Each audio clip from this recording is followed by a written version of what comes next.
There comes a moment in every person's life when truth hits with the force of a silent thunder. It doesn't show up with noise or grand announcements. It arrives in the stillness of a sleepless night, in the reflection in the mirror after yet another wasted day, in that bitter feeling of having promised yourself something and breaking it once again. It's the moment you understand, without a shred of doubt, that discipline is not a luxury for obsessive people or a personality trait reserved for a privileged few. Discipline is the difference between living your life or letting life live you. Marcus Aurelius, emperor of Rome and Stoic philosopher, wrote a truth in his private meditations that cuts through the centuries. You have power over your mind, not outside events. Realize this, and you will find strength. Those words were not written to decorate scrolls or impress the masses. They were written in the margins of a brutal existence, in the middle of wars, betrayals, and the crushing weight of ruling an empire.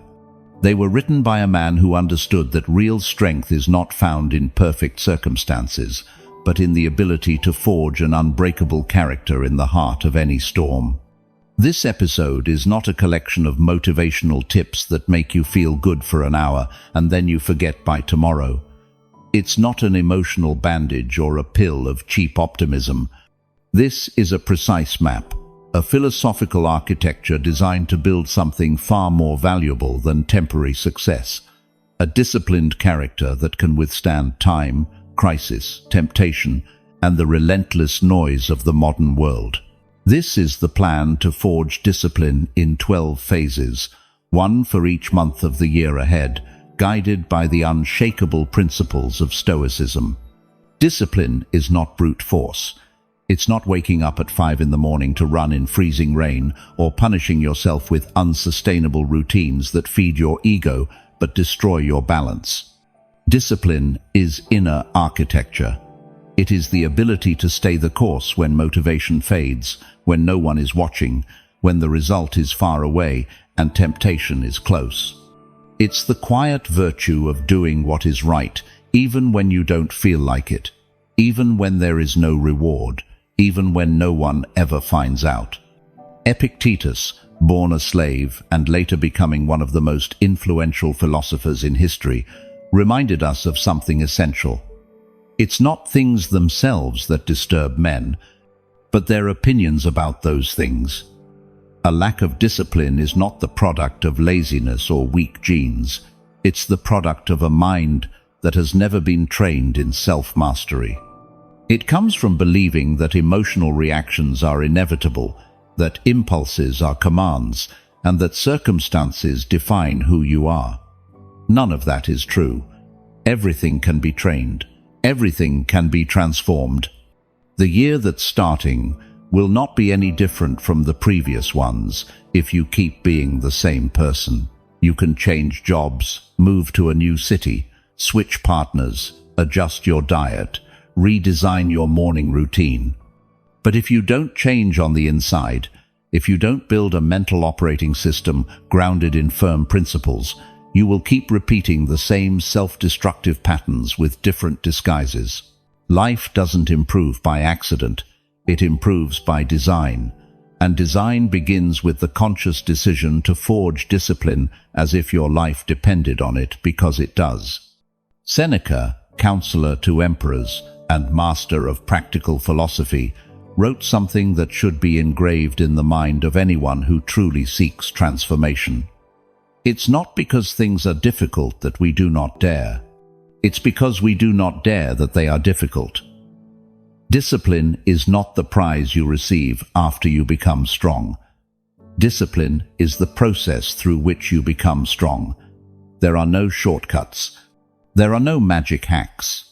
There is only conscious repetition, choice after choice, day after day, until the extraordinary becomes ordinary, and the ordinary becomes your new nature. The 12 phases that we're going to explore in this episode are not random. They're designed to follow the natural rhythm of the year, taking advantage of the cycles of renewal, resistance, introspection, and closure that every human being experiences. Each month has its own philosophical purpose, its own inner challenge, its own Stoic teaching. You can't skip a phase without weakening the next one. You can't rush the process without sacrificing depth. Real transformation demands time, patience, and a brutal honesty with yourself. January will wake you up from illusion. February will teach you not to react. March will harden you against discomfort. April will give you mental clarity. May will solidify your consistency. June will make you accountable. July will immerse you in productive silence. August will free you from attachment. September will sharpen your focus. October will raise your standards. November will prepare you with wisdom. December will close the cycle with unbreakable strength. This is not an easy journey. No one who has forged solid character will ever tell you that it is. But it is a necessary journey. It's the journey that separates those who live with intention from those who merely survive through constant distraction. It's the journey that turns chronic frustration into calm mastery. The journey that converts broken promises into kept commitments. The journey that gives you back your self-respect, which is the only real form of respect that exists. Marcus Aurelius faced plagues, wars, and conspiracies.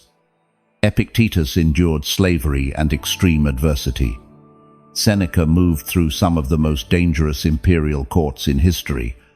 None of them had easy lives. None of them waited for perfect circumstances to start building their character. They understood something you must also understand. Discipline is not forged in comfort. It is forged in friction. It is forged when you decide that your word matters more than your mood. It is forged when you choose the right action, even when every part of you wants to give up. If you've made it this far, it's because something in you knows it's possible. Something in you recognizes that you are not meant to live on autopilot, repeating patterns you hate, making promises that never turn into reality. Something in you longs for the strength that only comes from genuine discipline. That something is your rational nature, your capacity to choose, your spark of reason, what the Stoics called your inner logos. That spark can become a fire, but only if you feed it with deliberate action, conscious decisions, and an unshakable commitment to forge your character day by day. The path is already mapped out. The 12 phases are waiting. The year 2026 can be the year you finally close the gap between who you are and who you know you could be. But that will only happen if you stop waiting for inspiration and start building structure. Motivation is an occasional visitor. Discipline is the permanent home where a life worth living is built. So now, let's step together into the first phase. Before we begin, declare your commitment by writing in the comments. From today onward, I choose to master myself before I react. That sentence will serve as a reminder that you are here to rule your impulses, not to be ruled by them. Today is not about changing the world. It's about proving to yourself that you can hold on to control even when everything around you invites you to lose it. Without further delay, let's begin. First Stoic phase, the Stoic phase of awakening. January is not the month of miraculous transformations or grand promises that fade before February. January is the month of uncomfortable truth, the month of the unfiltered mirror, the month when the genuine Stoic stops and asks with brutal honesty, who am I, really? What do I truly control? And what have I been pretending to control while my life quietly falls apart? The first Stoic phase of the year does not begin with frantic action or endless lists of goals designed to impress others. It begins with observation, with looking without judging, without justifying, without decorating reality with comforting narratives. Marcus Aurelius wrote, "A man's life is what his thoughts make of it." If your thoughts are full of self-deception, your life will be full of mediocre results disguised as bad luck. The Stoic awakening is about finally refusing to lie to yourself. For years, maybe decades, you've been operating with outdated mental maps. You've believed you're the victim of circumstances that, in reality, you reinforce through your daily decisions. You've blamed your environment, your boss, your partner, the economy, your genetics, the social media algorithm, and while you blamed, you surrendered power. While you complained, you abandoned your ability to respond. Stoicism does not deny that difficult circumstances exist, but it insists with absolute firmness that your response to those circumstances is entirely your own.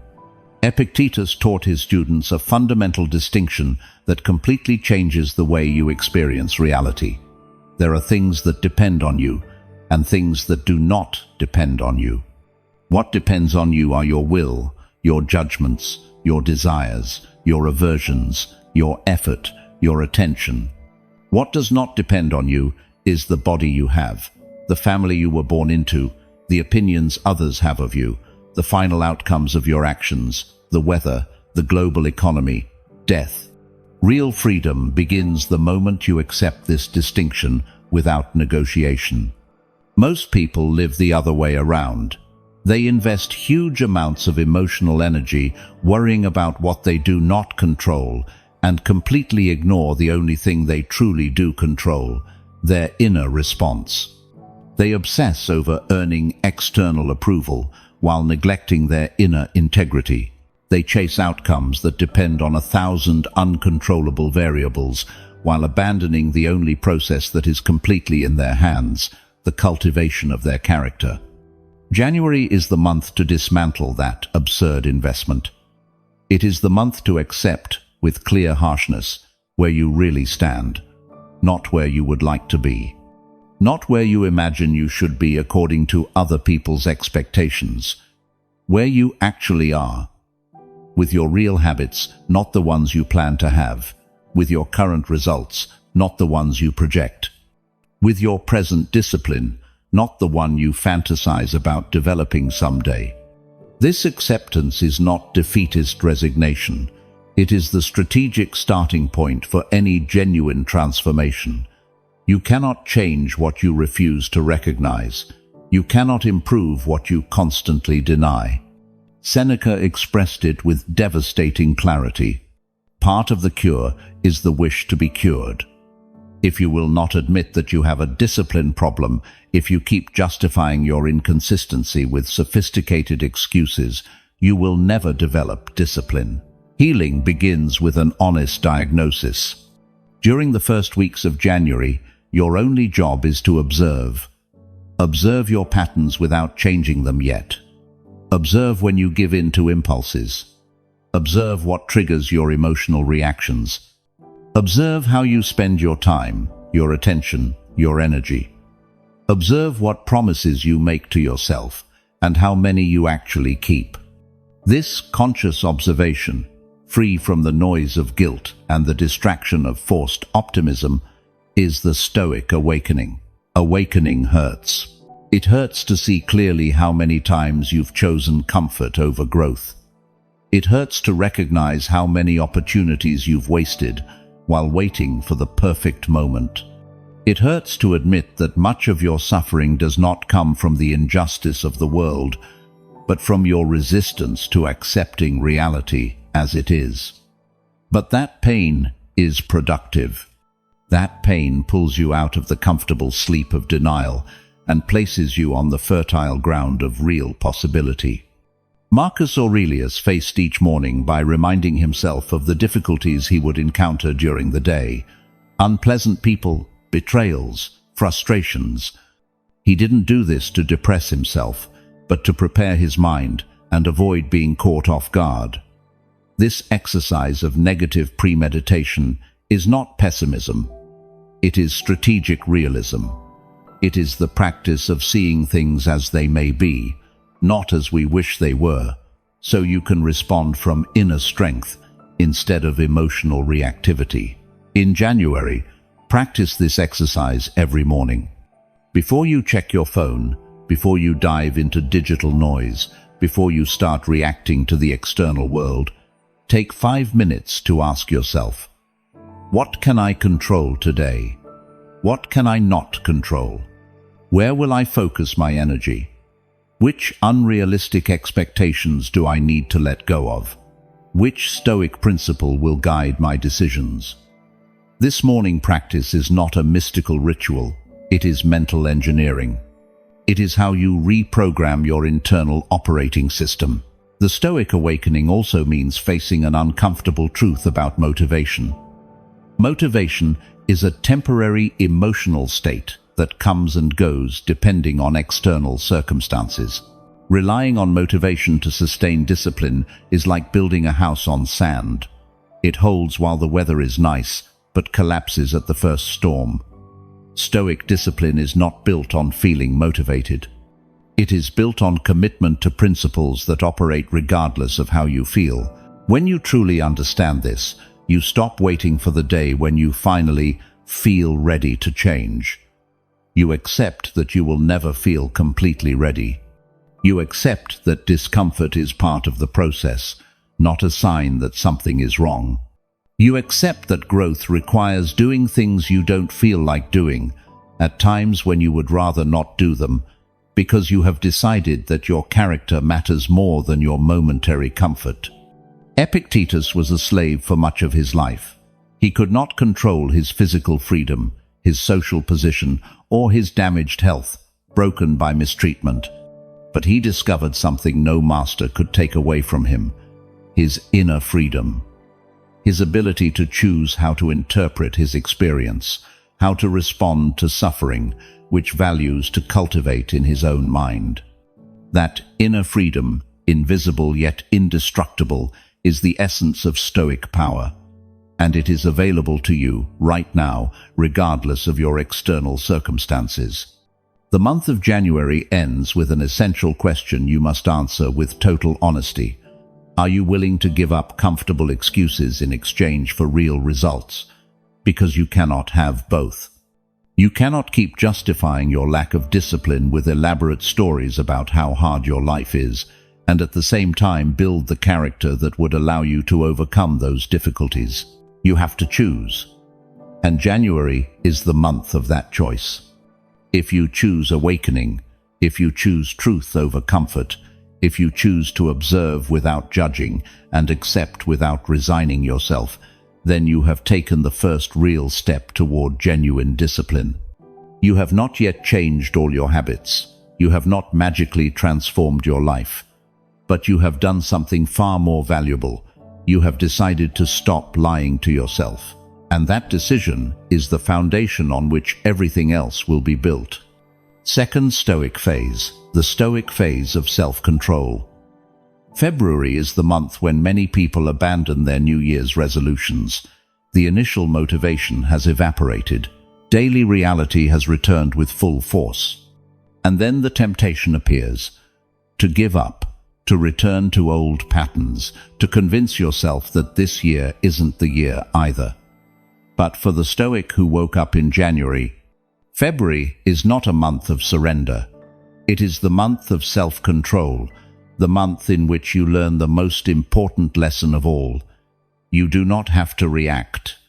Every impulse you feel, every emotion that overwhelms you, every thought that appears in your mind is an invitation.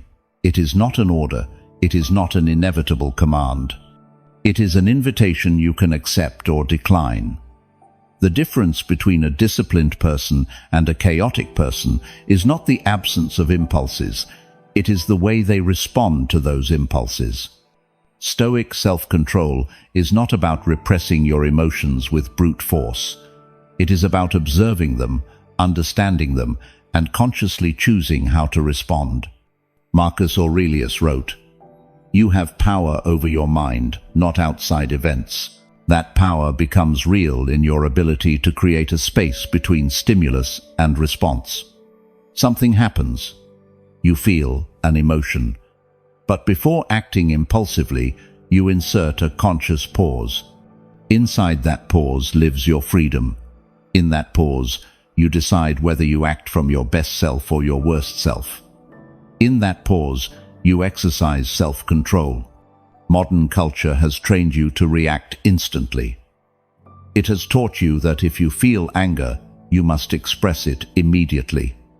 That if you feel desire, you must satisfy it right away. That if you feel boredom, you must seek instant distraction. This emotional education has turned you into a puppet of your impulses.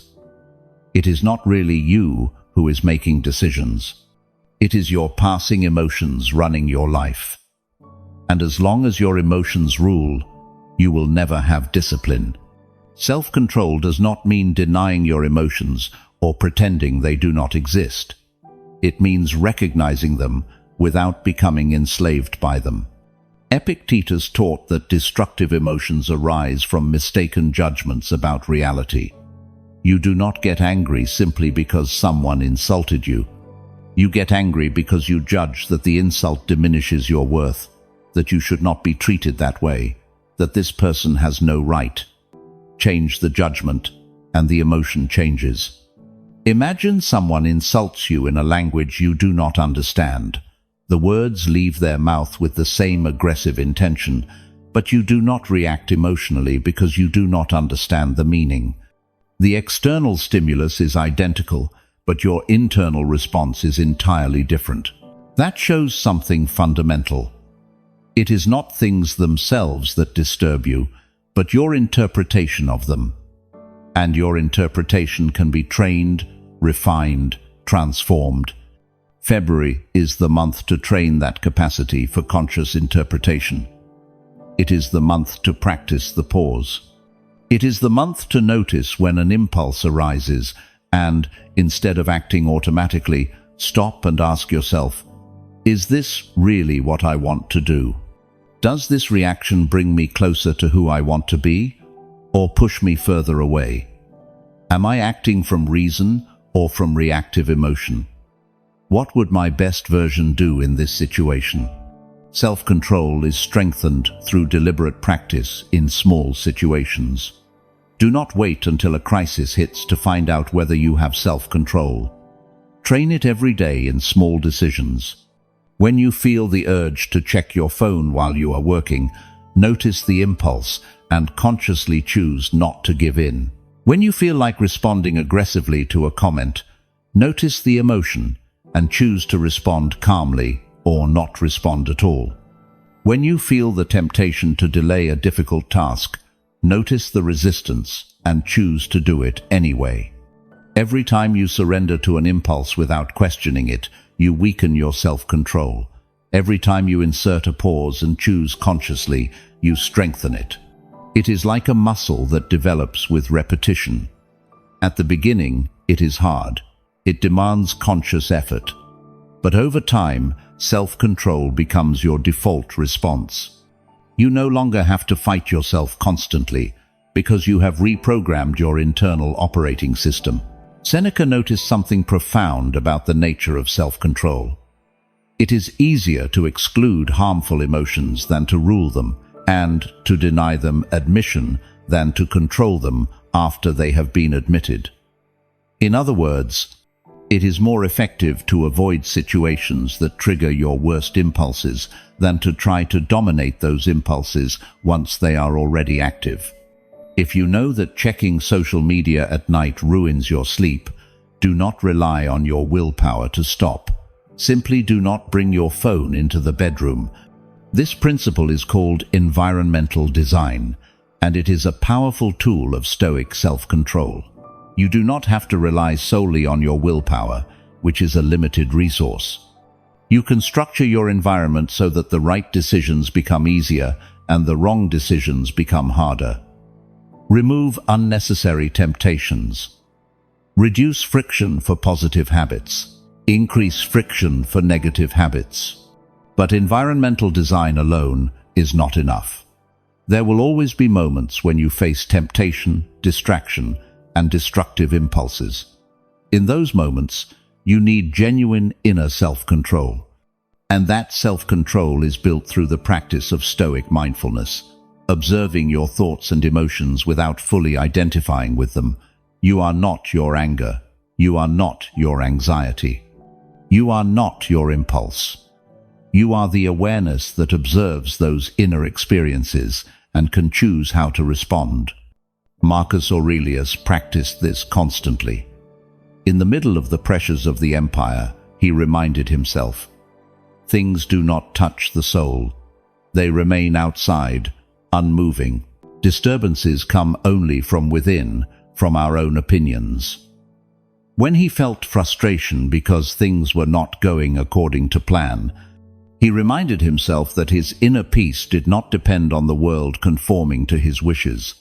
His peace depended on accepting reality as it was and responding with virtue anyway. This is the core of Stoic self-control. Radical acceptance of what you cannot control, combined with total responsibility for what you can. You cannot control whether someone treats you with respect, but you can control whether you respond with dignity. You cannot control whether your work is recognized, but you can control whether you do your work with excellence anyway. But you can control your effort and your intention.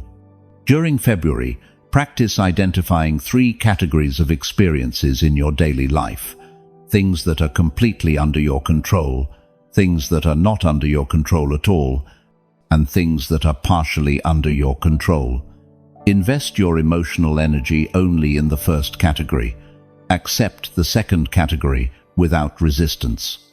And in the third category, focus solely on the part that truly depends on you, letting go of attachment to the final outcome. This exercise is not easy because it goes against all your cultural conditioning. You have been taught to obsess over things you cannot control: other people's opinions, external recognition, the outcome of your efforts, the uncertain future. And you have been taught to neglect the only thing you truly control: your attention, your intention, your response, your character. Stoicism reverses that absurd equation and hands real power back to you. When you finish February, do not expect to have reached perfect, unbreakable self-control. That does not exist. Even Marcus Aurelius, after decades of philosophical practice, kept reminding himself of the basic principles in his meditations. Self-control is not a final state you arrive at. It is an ongoing practice you carry out day after day. Some days it will feel easier. Other days it will feel brutally hard. But every single day you practice, you strengthen the muscle of self-control and move closer to the inner freedom that no external circumstance can ever take from you. Third Stoic phase, the Stoic phase of tempering. March arrives with an uncomfortable truth most people avoid their entire lives. Comfort is the enemy of growth. It's not an ally. It's not neutral. It's an enemy. Every time you choose comfort over challenge, you weaken your character. Every time you avoid discomfort, you train your mind to quit. March is the month of tempering the month, when the Stoic makes discomfort intentional, not out of masochism, but out of strategy, not to suffer, but to grow stronger. The Stoics practiced what they called voluntary deprivation. Seneca, despite being immensely wealthy, would spend periods living with the bare minimum: simple food, plain clothes, a hard bed. He didn't do it to show off his austerity or impress anyone. He did it to remind his mind that it could be okay even without luxury, that his happiness did not depend on external comfort, that if one day he lost his wealth, he would not lose his inner peace. There is a deep logic in this practice that the modern culture of comfort has completely forgotten. When you live constantly surrounded by ease, when every minor discomfort feels unbearable, when every effort feels like too much, you become fragile, not physically but mentally. You develop an emotional dependence on perfect conditions, and because conditions are never perfect, you live in a constant state of frustration and victimhood. Stoic tempering breaks that dependence. It proves to you, through experience, that you can be okay even when things are not ideal, that you can function even when you're uncomfortable. That pain is not the end of the world, but simply a sensation you can observe without collapsing. This understanding cannot remain theoretical.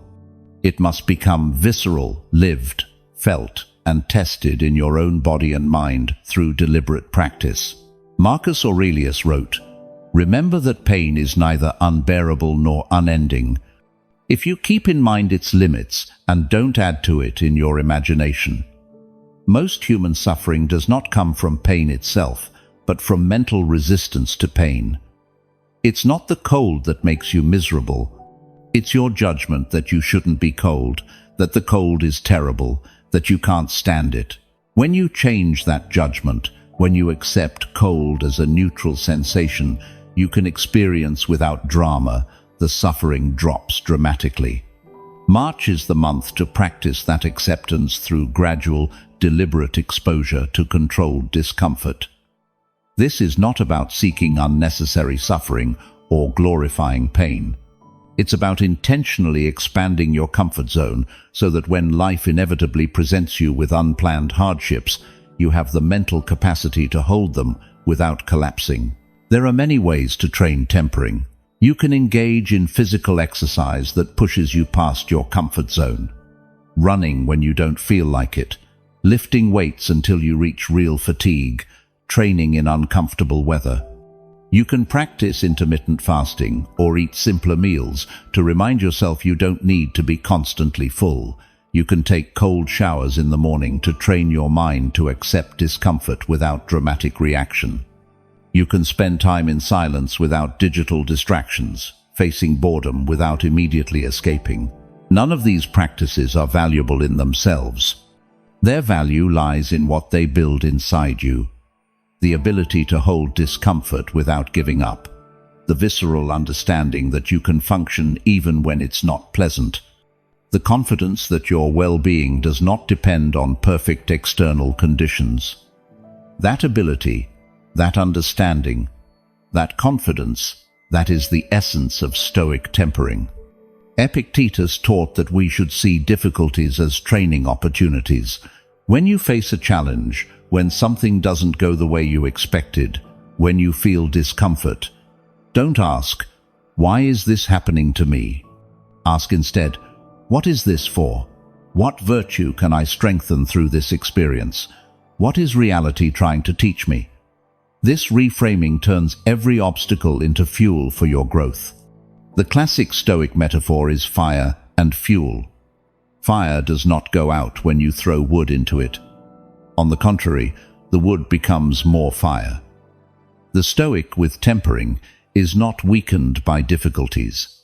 On the contrary, difficulties become more strength, but that only happens if you have trained your mind beforehand to respond that way. If you have never practiced holding discomfort, a real challenge will crush you when it arrives. During March, design a tempering protocol for yourself. It doesn't have to be extreme or dangerous. It must be consistent and slightly challenging. Choose one form of voluntary discomfort you can sustain daily throughout the month.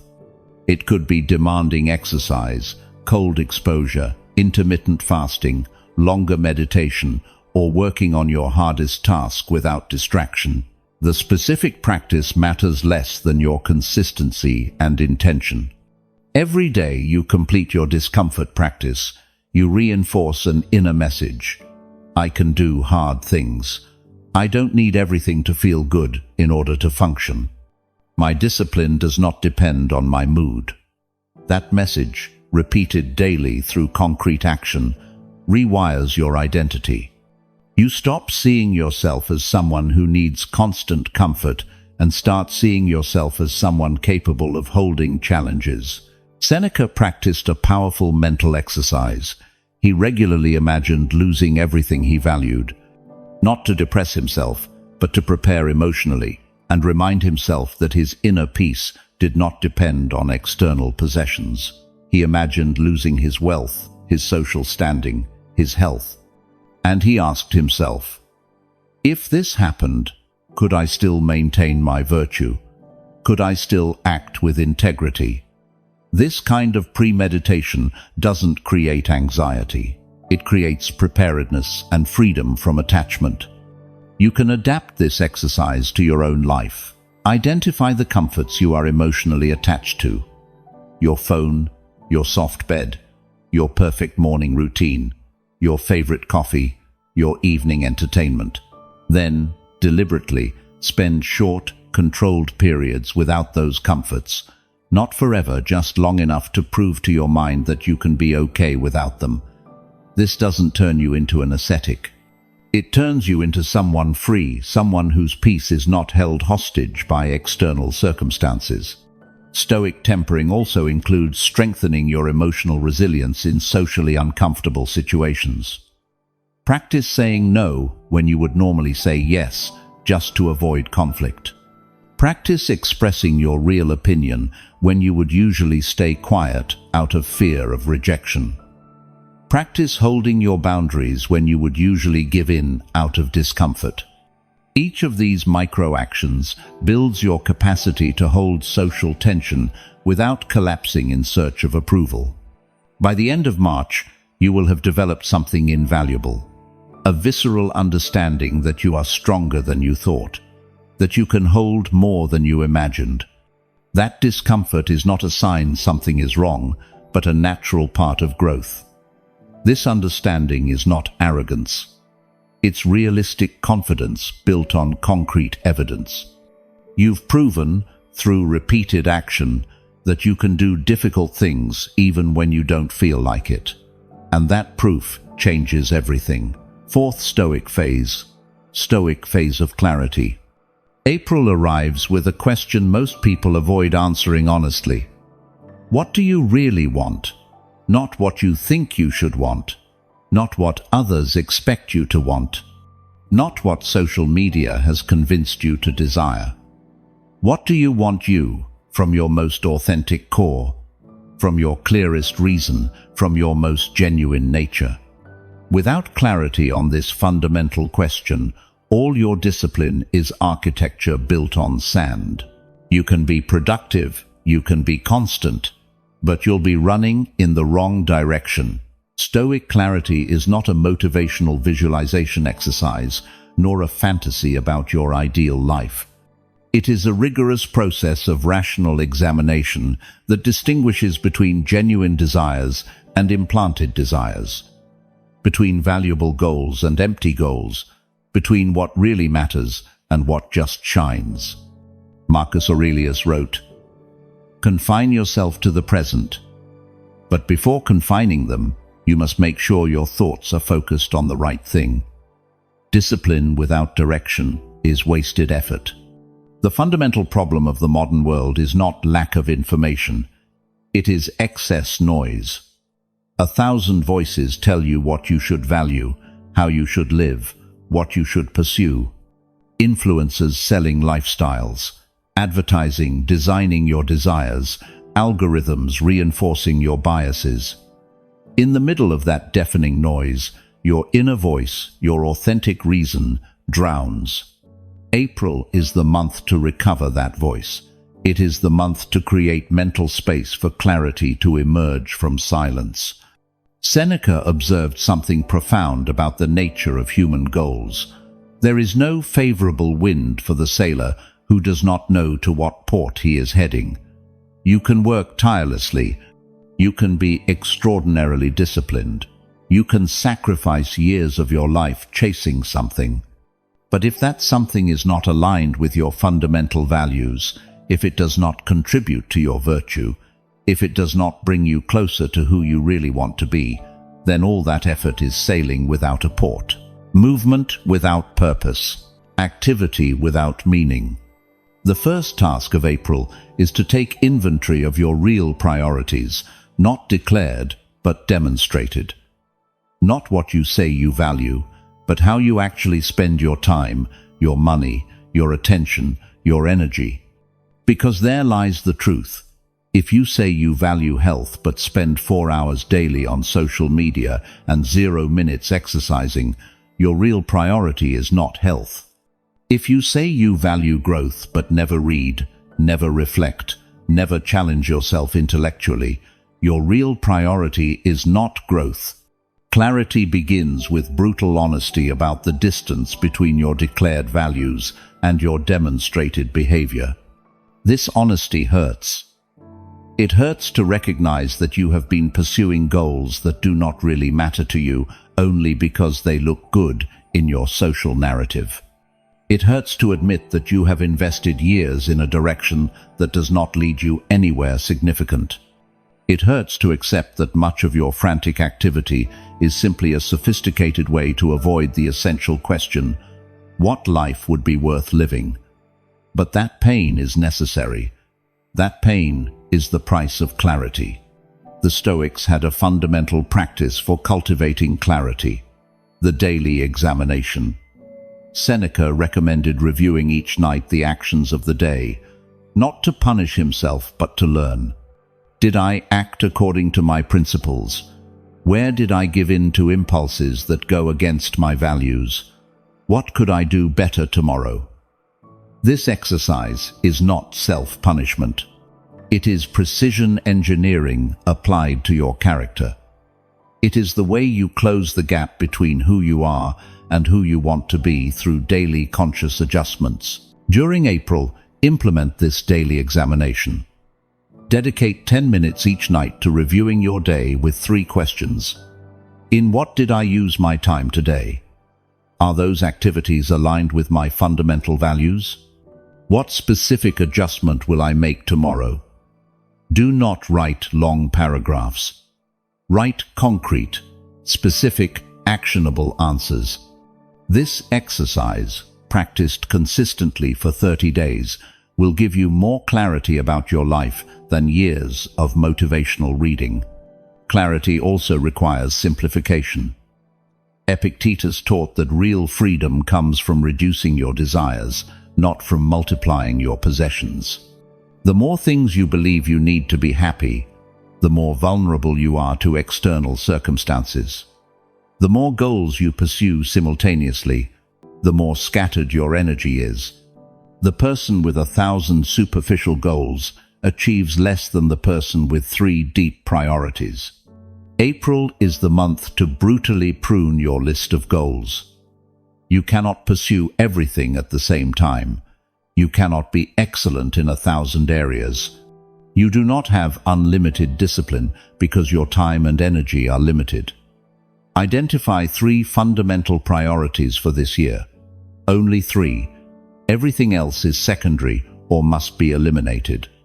This simplification is not limitation. It is concentration of power. It is the difference between scattered light that warms nothing and focused light that can ignite fire. To identify those 3 genuine priorities, ask yourself, if I could only improve 3 areas of my life this year, which would they be? If I had to eliminate everything except 3 commitments, which ones would I keep? If my life ended in a year, which 3 things would I regret not having prioritized? These questions, answered with total honesty, reveal what truly matters beneath all the layers of social conditioning and external expectations. Stoic clarity also distinguishes between goals that depend on you and goals that do not depend on you. Pursuing fame does not depend on you because it requires external approval. Pursuing integrity does depend on you because it only requires your internal decisions. Pursuing extreme wealth does not completely depend on you because thousands of uncontrollable variables intervene. Pursuing excellence in your work does depend on you because you can control your effort and your attention. This distinction is not pessimism. It is strategic realism that allows you to focus energy where you really have power. Marcus Aurelius reminded himself constantly, "Do not get distracted. Keep your main purpose in mind at all times." But to keep a purpose in mind, you must first define it with crystal clarity. During April, write your main purpose in one concise sentence, not a philosophical paragraph. One sentence you can remember at any moment, that guides your daily decisions, that returns you to the center when noise scatters you. This sentence does not have to sound grand or impress anyone. It has to be authentic and useful. It can be something like, cultivate virtue in every decision, large or small, or create genuine value for others while maintaining my integrity, or live with constant courage, wisdom, and self-discipline. What matters is not the exact formulation, but that it genuinely represents what you value and serves as your compass when you are lost. Once you have clarity about your purpose and your 3 fundamental priorities, you can evaluate every activity, every commitment, every opportunity with a simple question: does this bring me closer to my purpose or farther away? Does this support my 3 priorities or sabotage them? If the answer is negative, you have 2 options: eliminate that activity, or consciously accept that you are choosing something secondary and be at peace with that decision. What you cannot do is deceive yourself by saying that everything is equally important. Clarity also requires honesty about your limitations. You cannot do everything. You do not have infinite time. You do not have unlimited energy. You are not superhuman. Pretending that you can sustain 50 commitments simultaneously is not ambition. It is fantasy that guarantees failure and frustration. The Stoic with clarity accepts his limits without shame and operates strategically within them. Chooses fewer things, but executes them with excellence. Says no to the good to say yes to the essential. Seneca warned against what he called the busy but empty life. People who are constantly active but never advance toward anything meaningful. People who confuse movement with progress, activity with purpose, occupation with fulfillment. April is the month to escape that trap. It is the month to distinguish between being busy and being focused, between doing many things and doing the right things, between impressing others with your agenda and building a life that is really worth living. By the end of April, do not expect to have all the answers. Clarity is not a final state you reach. It is a continuous process of refinement.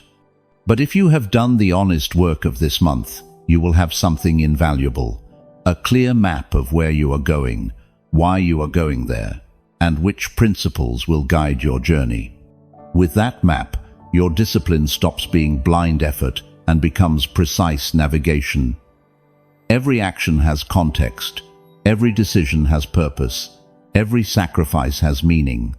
And that clarity makes discipline stop feeling like a burden and become the natural expression of who you have decided to be. 5th Stoic phase. Stoic phase of constancy. May arrives with a truth that destroys the romantic illusion of change. Motivation dies, always, without exception. The intense emotion you felt in January has vanished. The initial enthusiasm has evaporated. The novelty has become routine. And now you face the real test of discipline. Can you continue when you no longer feel like it? Can you maintain the course when the emotion is gone and only tedious work remains? Can you be constant even when it is boring? This is where most people fail. They do not fail for lack of knowledge. They do not fail for lack of resources. They fail for lack of constancy. They start 100 projects and finish 3. They promise 100 changes and sustain 3. They get excited with every new idea, but abandon when the difficult phase arrives. Stoic constancy is the antidote to that self-destructive pattern. It is the silent virtue that separates those who transform their life from those who simply talk about transforming it. Epictetus taught something radical. No great thing is created suddenly. Everything valuable requires time, repetition, constancy maintained over months and years. One day of intense effort does not build anything lasting. 100 days of modest but constant effort build unshakable foundations. Constancy is not spectacular. It does not generate social media likes. It does not impress in casual conversations, but it is the only real form of sustainable change. The problem is that modern culture glorifies the spectacular and despises the ordinary. It sells you the illusion of rapid transformations, instant results, magical changes that happen in 30 days or less. That narrative is poison for genuine discipline. It trains you to seek shortcuts, to abandon when you do not see immediate results, to jump from one strategy to another without giving any time to work. Stoic constancy rejects that illusion. It accepts that real change is slow, accumulative, compounded. It accepts that most days you will not feel visible progress. It accepts that the work will be ordinary, repetitive, sometimes tedious. And it does it anyway. Not because it is exciting, but because it is effective. Not because it feels good, but because it builds character. Not because others notice it, but because you know it is right. Marcus Aurelius wrote, "The perfection of character is living each day as if it were the last, without frenetic hurry, without apathy, without pretense." That phrase captures the essence of Stoic constancy. It is not unsustainable frenzy. It is not resigned apathy. It is consistent action, day after day, without drama, without excuses, without needing an audience. It is getting up and doing what you decided to do, regardless of how you feel. During May, your only job is to show up. Show up to your daily practice, even when you don't feel like it. Show up to your commitments, even when you are tired. Show up to your discipline, even when no one is watching. Constancy does not require perfection. It requires presence. It requires that you show up again and again, even imperfectly, even with reduced effort, but that you show up. There is a critical difference between perfectionism and constancy. The perfectionist waits for ideal conditions to act and paralyzes when he does not find them. The constant acts with the conditions he has and adjusts on the fly. The perfectionist abandons if he cannot do something perfectly. The constant prefers to do it imperfectly than not to do it. Perfectionism is ego disguised as standards. Constancy is humility expressed in action, Seneca observed. It is not because things are difficult that we do not dare. It is because we do not dare that they are difficult. Most things that seem overwhelmingly difficult are simply things we have not practiced enough. The first day of a new habit is difficult. Day 100 is automatic. But you only reach day 100 through imperfect constancy across the 99 previous days. Constancy is strengthened through systems, not motivation. A system is a structure that operates independently of your emotional state. It is a fixed schedule, a designed environment, a clear protocol to follow. When you have a solid system, you do not spend energy deciding what to do or whether to do it. You simply execute the system. The decision was already made. Only implementation remains. During May, refine the systems that sustain your 3 priorities identified in April. If a priority is physical health, design an exercise system that does not depend on feeling motivated. Same time, same place, same basic routine. If a priority is intellectual growth, design a daily reading system.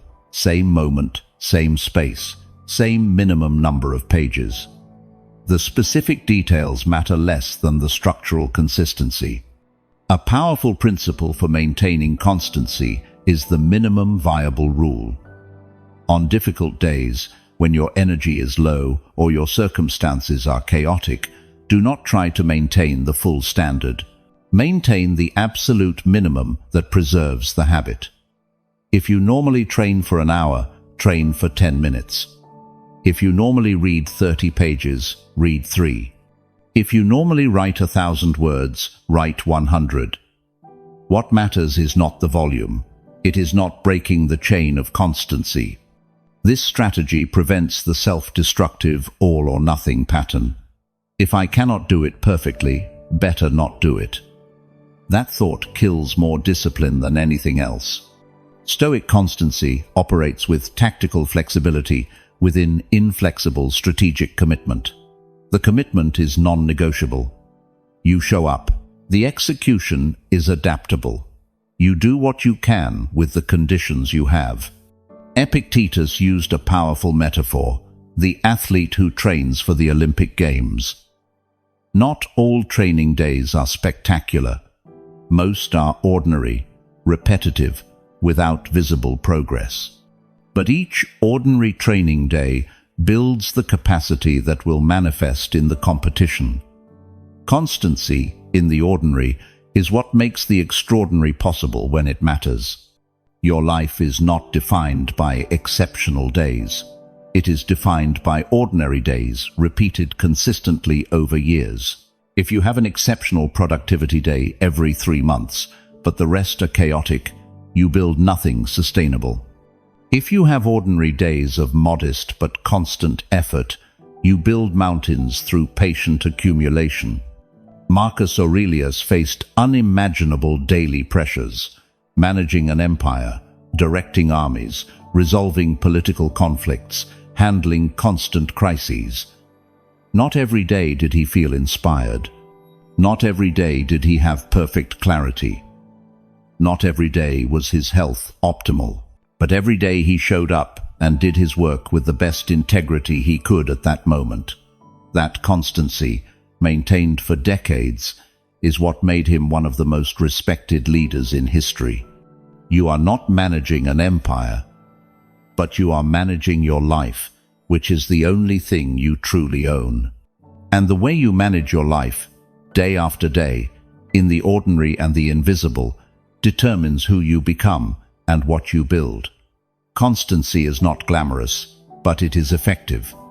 Constancy is not exciting, but it is transformative. Constancy does not impress in the moment, but it generates compounded results that eventually become undeniable. By the end of May, you will have completed 5 consecutive months of disciplined practice. Not perfect. Perfect does not exist, but constant. And that constancy has built something no temporary motivation could ever build. Irrefutable internal evidence that you are capable of maintaining long-term commitments. That evidence changes your identity. You are no longer someone who talks about change. You are someone who has proven through sustained action that you can change. And that new identity makes the rest of the year exponentially easier, because now you act from a place of proven capacity, not uncertain hope. 6th Stoic phase. Stoic phase of responsibility. June brings the most uncomfortable and liberating lesson of Stoicism. You are responsible for your life. Not partially responsible. Not responsible when it suits you. Completely responsible. The circumstances you face may not be your fault, but your response to those circumstances is always your responsibility. You can blame the system, your childhood, the economy, your genetics, the injustice of the world. And maybe you're right. But while you blame, you surrender power. While you victimize yourself, you become powerless.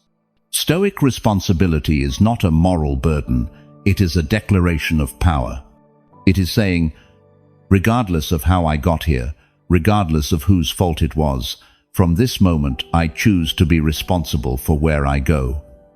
This decision, this simple but radical decision, gives you back control over your life, not control over external events, control over your internal response, and that is the only real control that exists. Marcus Aurelius wrote something devastatingly honest in his Meditations. If you are distressed by anything external, the pain is not due to the thing itself, but to your estimate of it. And this you have the power to revoke at any moment. Read that sentence again. The source of your suffering is not the external situation. It is your interpretation of that situation. And your interpretation is completely your responsibility. You cannot control whether you lose your job. You can control whether you interpret that loss as the end of the world or as an opportunity for redirection. This understanding does not deny that real injustices exist, genuine traumas, difficult circumstances, but it affirms that even in the face of injustice, trauma, and difficulty, your response is still your choice. Viktor Frankl, psychiatrist and survivor of Nazi concentration camps, discovered this Stoic truth in the most extreme conditions imaginable. Between stimulus and response, there is a space. In that space is our power to choose our response. In our response lies our growth and our freedom. June is the month to close all escape routes, all evasion mechanisms, all elaborate excuses you use to avoid total responsibility. It is the month to look at your life with brutal honesty and ask yourself, in which areas am I blaming others for problems that I perpetuate with my decisions? Where am I waiting for someone else to solve something that only I can solve? What victim narrative am I using to justify my inaction? These questions hurt. It hurts to admit that much of your current situation is the result of past decisions you made or failed to make. It hurts to recognize that you have been waiting for external rescue when only internal work can change things. It hurts to accept that no one is coming to save you, that there is no perfect moment waiting for you, that the responsibility is yours right now with the imperfect tools you have. But that pain is the price of freedom. While you blame external factors, you are a prisoner of those factors. When you assume total responsibility, you free yourself. You no longer need the world to change for you to move forward. You no longer need external approval to validate your decisions. You no longer need perfect circumstances to begin building the life you want. You can start now, from where you are, with what you have. Seneca taught that one of the greatest sources of human suffering is the belief that we should have a different life from the one we have. We should have been born into better circumstances. We should have more natural talent. We should have received better education. That should is mental poison. Reality is what it is. Your starting point is what it is. You can spend your life lamenting that it is not different, or you can accept it completely and work strategically from there. Stoic responsibility is practiced through 3 consecutive mental movements: radical acceptance of present reality, total recognition of your capacity to respond, deliberate action based on your values. First, you accept, this is what there is. Then you recognize, I can respond. Finally, you act, this is what I will do. Without acceptance, you stay in denial. Without recognition, you stay in victimization. Without action, you stay in passivity. All 3 movements are necessary. During June, practice this process in every challenging situation you face. When something does not go as you expected, resist the automatic impulse to look for someone to blame. Instead, ask yourself, what part of this is under my control? What can I do about it? What specific action will I take in the next 24 hours? This practice trains your mind to move automatically from the problem toward the solution, from complaint toward action, from powerlessness toward power. Responsibility also means owning your mistakes without elaborate justifications. When you make a mistake, when you fail in a commitment, when you act inconsistently with your values, the Stoic response is not to flagellate yourself with guilt or manufacture complex excuses. The response is direct acknowledgement, extracted learning, and implemented adjustment. I made this mistake. I learned this. I will do this differently next time. Simple, clear, without drama. Epictetus had a practical rule. Do not explain your decisions unless asked. When you assume genuine responsibility, you do not need to convince others that your decisions are correct. You do not need to constantly justify yourself. You do not need external approval to validate your path. You act according to your principles, accept the consequences, adjust when necessary, and move forward. The obsessive need to explain and justify is a sign of weak responsibility. The responsibility phase also requires examining where you are assuming responsibilities that are not yours. Many people overburden themselves, trying to control or solve problems of other adults. They try to save family members who did not ask to be saved. They feel responsible for others' emotions. They carry guilt that does not belong to them. This false responsibility is as destructive as evading genuine responsibility. The Stoic clearly distinguishes between his circle of control and the circle of control of others. You are responsible for your actions, your words, your decisions, your effort, your integrity. You are not responsible for how others interpret your actions, for whether others approve your decisions, for whether others take advantage of the opportunities you offer them. You can influence, you can offer, you can help, but you cannot control, and you are not responsible for what you cannot control. By the end of June, you will have developed something transformative, an adult relationship with your own life. You no longer wait for rescue. You no longer look for someone to blame.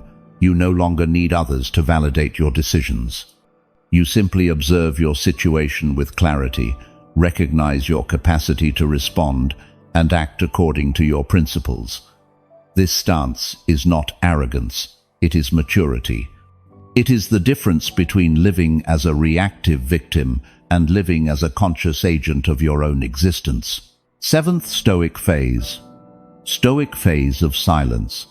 July arrives with an invitation that modern culture considers radical. Silence.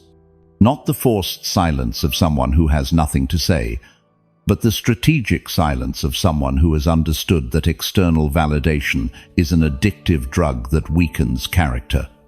While others shout to be heard, post to be seen, explain to be understood, the Stoic works in silence, not out of shyness, not out of insecurity, out of wisdom.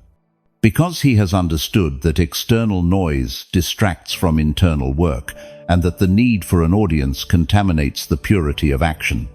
Marcus Aurelius, the most powerful man in the world in his time, wrote his deepest philosophical meditations with no intention of ever publishing them. He did not write them to impress philosophers. He did not write them to build his reputation.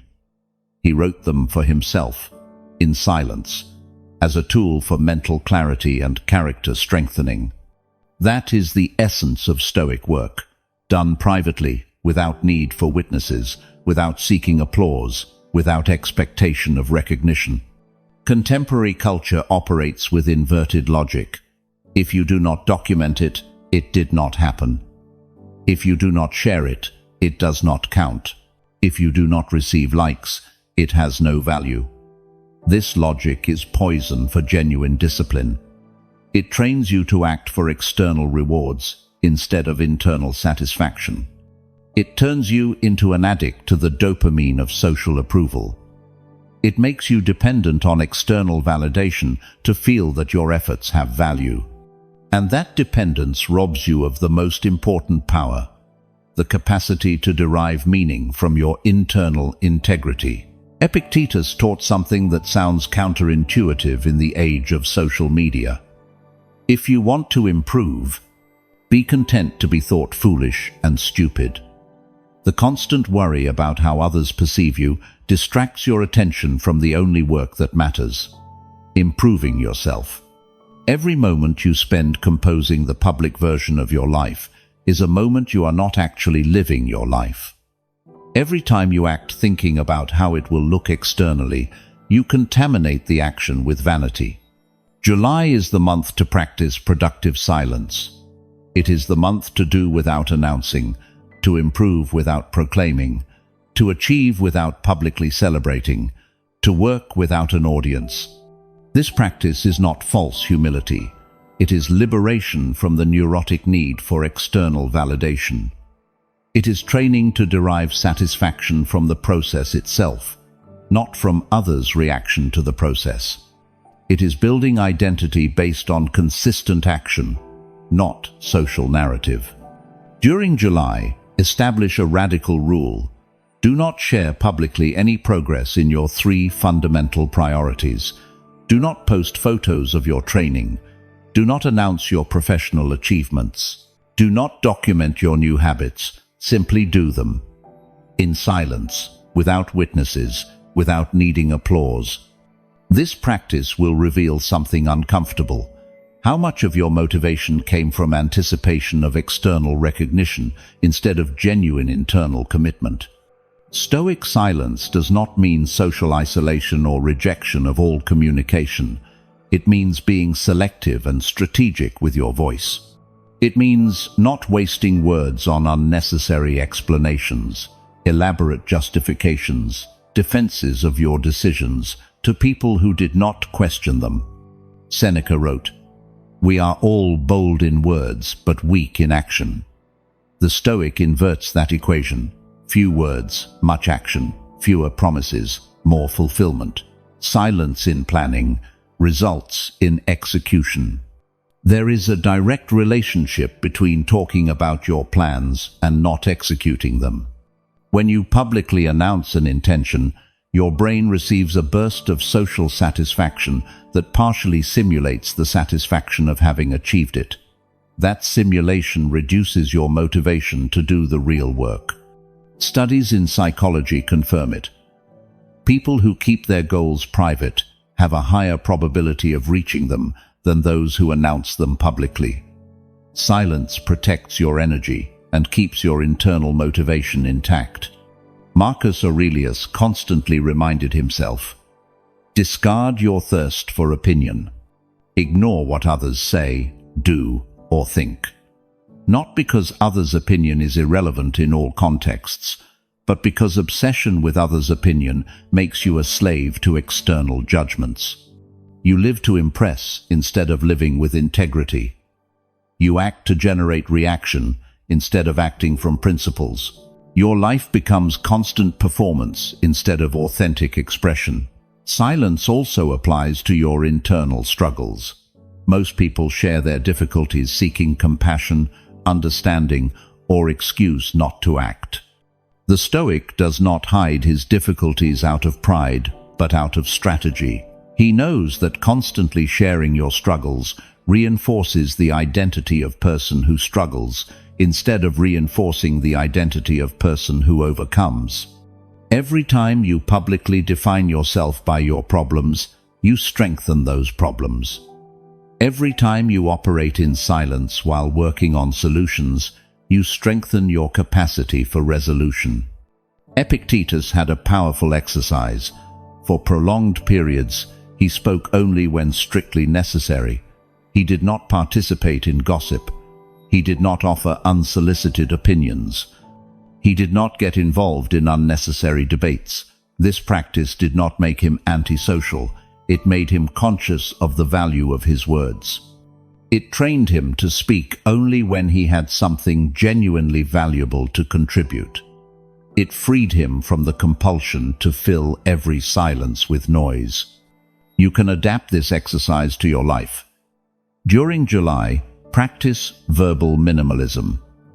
Before speaking, ask yourself, is this necessary? Is this true? Is this useful? Or am I speaking out of nervousness, out of ego, to fill space, to get attention? If it does not pass that filter, remain silent. This practice does not make you a boring person.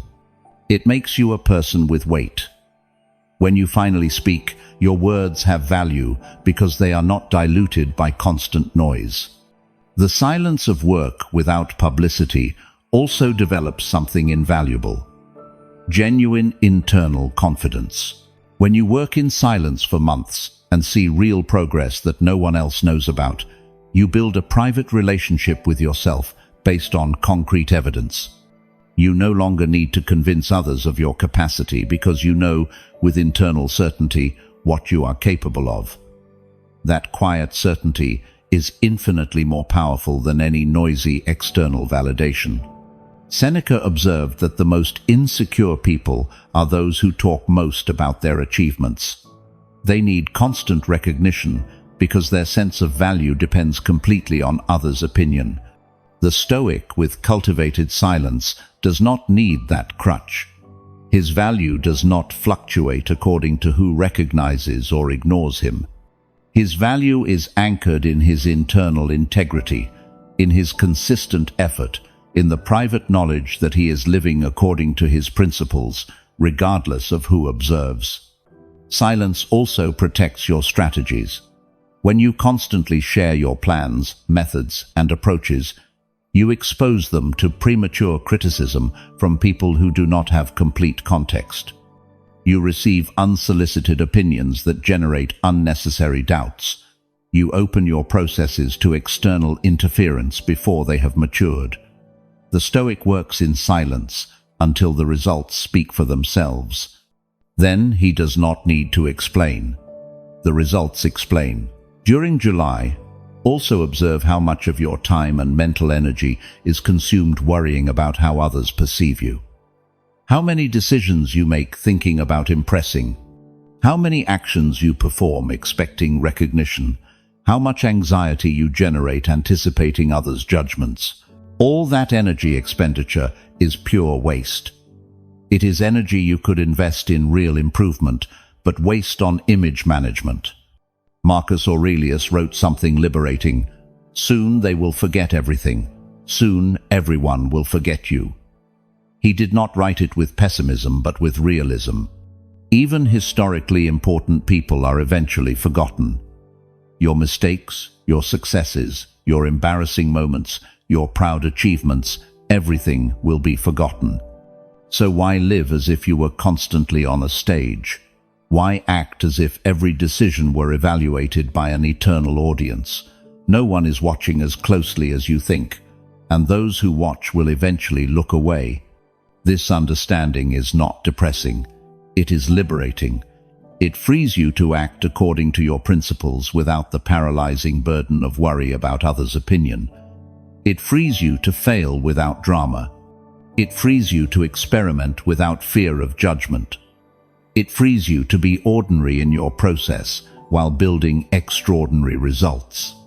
It frees you to work in silence while others make noise.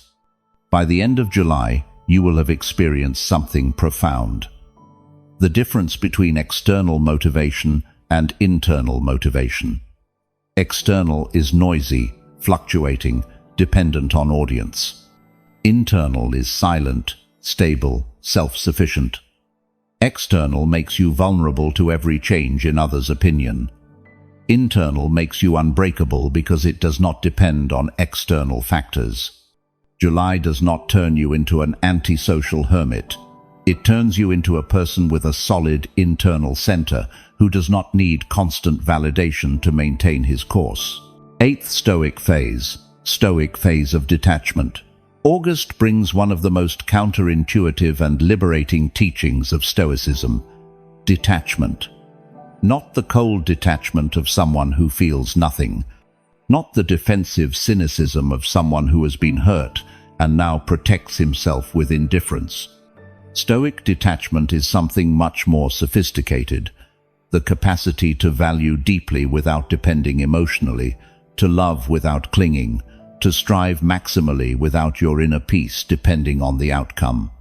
It is the perfect paradox: to care intensely while releasing completely.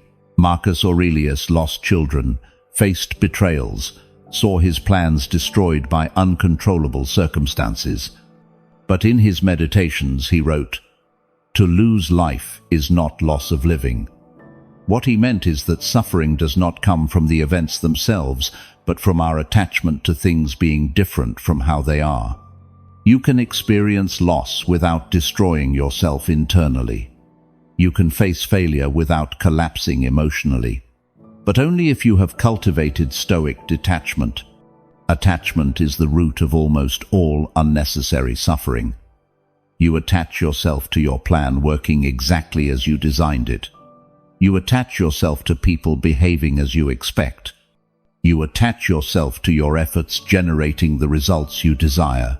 You attach yourself to your public image, to your social status, to your possession of material things, to your ideal version of how your life should be. And every time reality does not match your attachment, you suffer. Not because reality is intolerable, but because your attachment is rigid.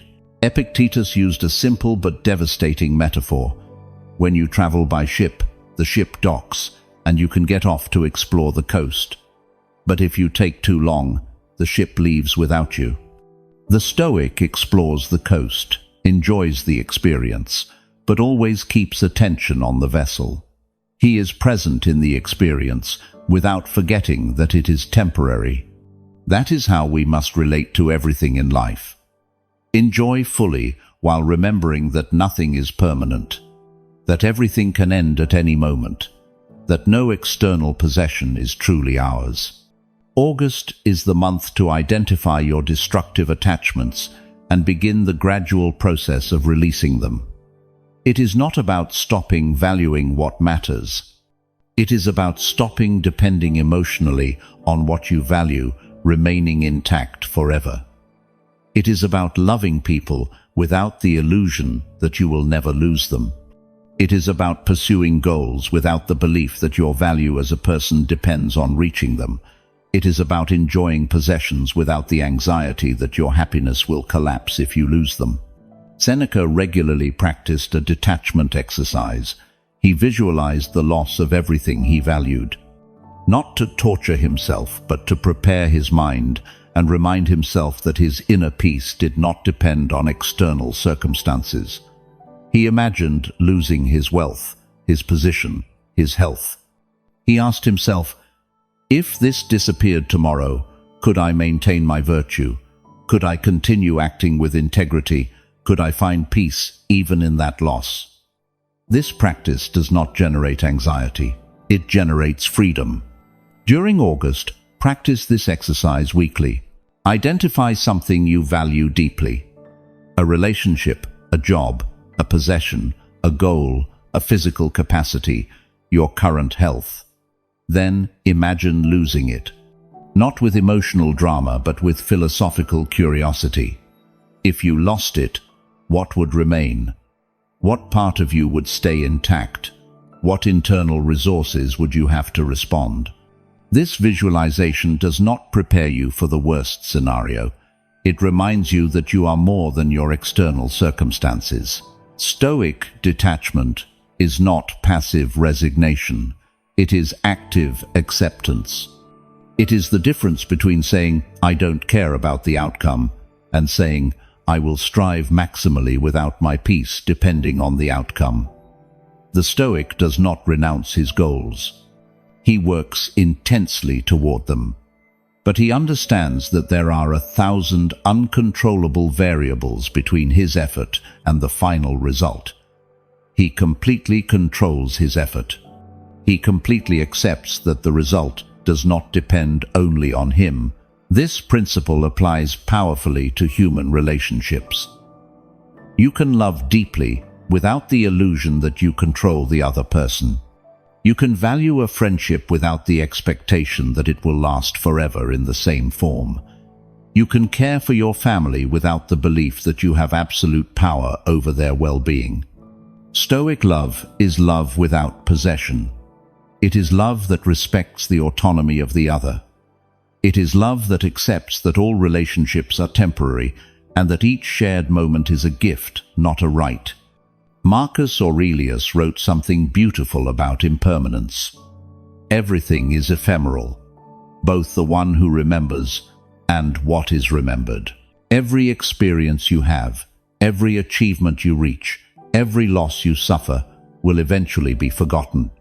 This truth may seem nihilistic, but it is profoundly liberating. If everything is temporary, then there is no reason to cling with anxiety.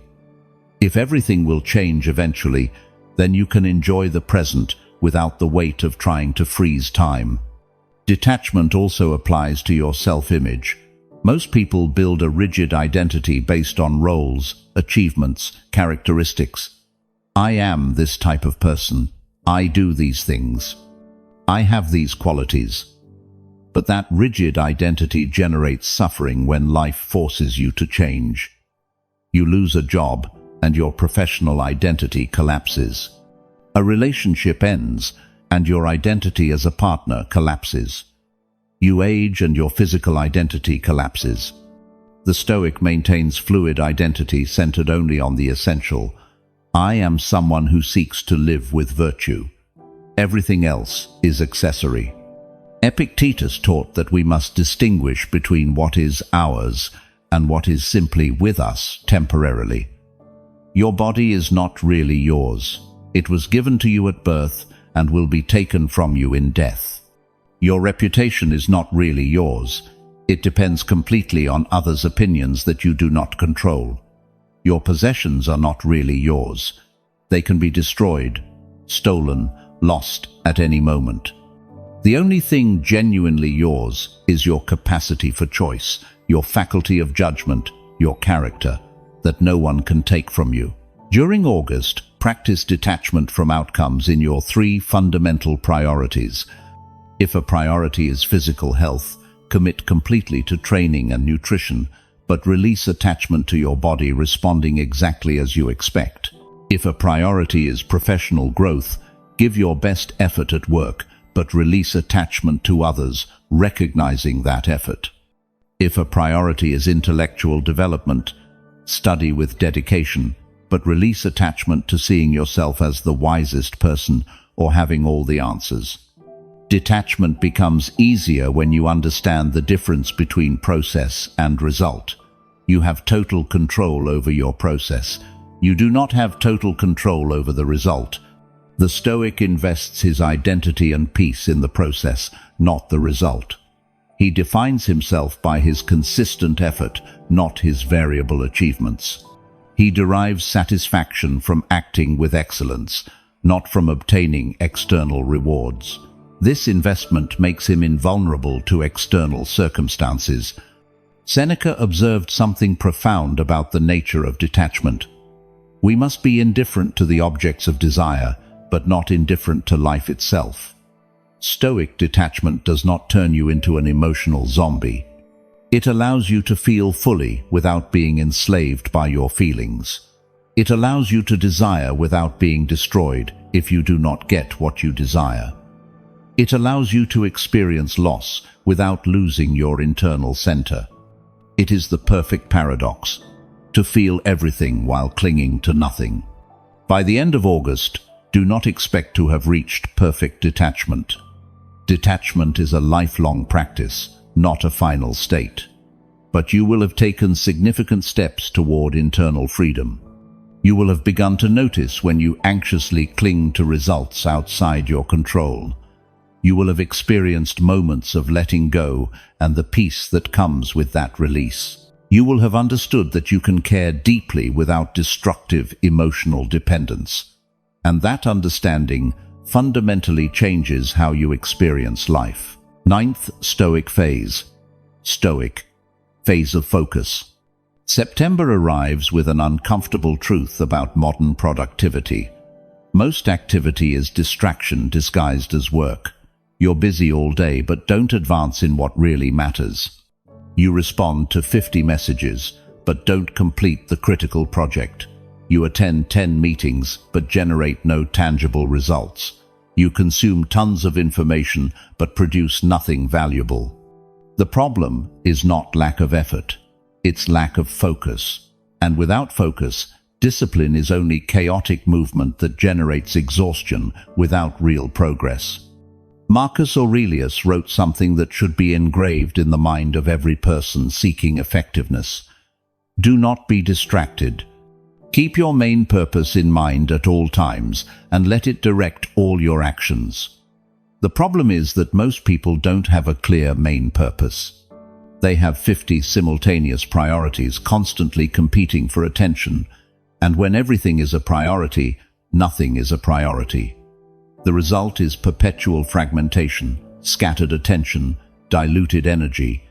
Stoic focus is not simply optimized productivity. It's philosophical clarity about what deserves your limited attention and energy. It's the capacity to say no to the good, to say yes to the essential. It's the discipline of choosing one direction and holding it, even when other tempting opportunities appear. It's the wisdom of understanding that depth is worth more than breadth, that doing few things exceptionally well generates more value than doing many things mediocrely.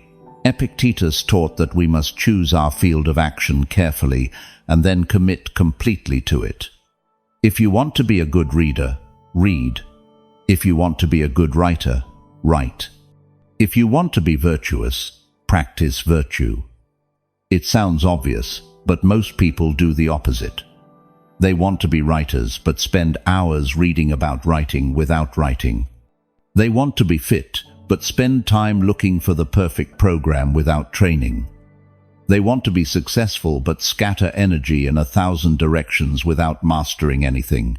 September is the month to recover your focus through radical elimination, not through adding more productivity techniques, not through optimizing your schedule to fit more activities. Through conscious elimination of everything that does not directly serve your 3 fundamental priorities. If an activity does not clearly contribute to one of your 3 priorities, it must be eliminated or minimized until it's irrelevant. This elimination hurts because it means giving up options. It means closing doors. It means saying no to potentially interesting opportunities. It means accepting that you cannot have it all, that you cannot be good at everything, that you do not have unlimited time. Modern culture sells you the illusion that you can optimize enough to have everything. That illusion is the enemy of real focus. Focus requires conscious sacrifice of the good in favor of the best. Seneca observed that most people waste their life on activities they did not consciously choose, but simply inherited through social inertia. It is not that we have little time, but that we lose much. You spend hours on social media that added no value to your life. You attend social events you didn't enjoy. You maintain commitments that mean nothing to you. All out of inertia, out of fear of missing out of inability to say no. The Stoic with focus brutally audits his time use and ruthlessly eliminates the irrelevant. During September, implement a weekly focus audit. Every Sunday afternoon, review the past week with 3 questions. How many hours did I invest in activities directly aligned with my 3 priorities? How many hours did I waste on distractions, interruptions, and irrelevant activities? What specific change will I make this week to increase the first number and reduce the second?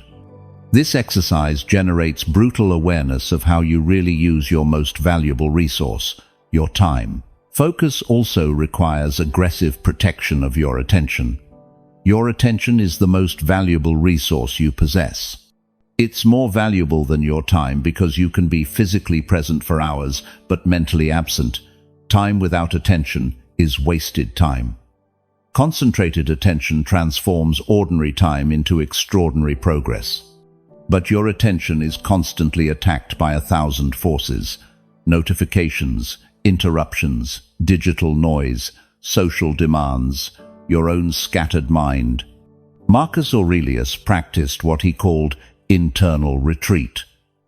He didn't need to physically escape to the mountains to find peace. He could retreat to his mind even in the midst of imperial chaos.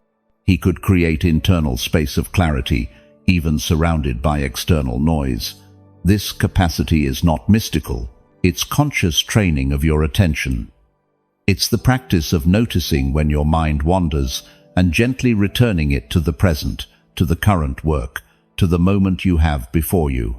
You can train this capacity through deliberate practice.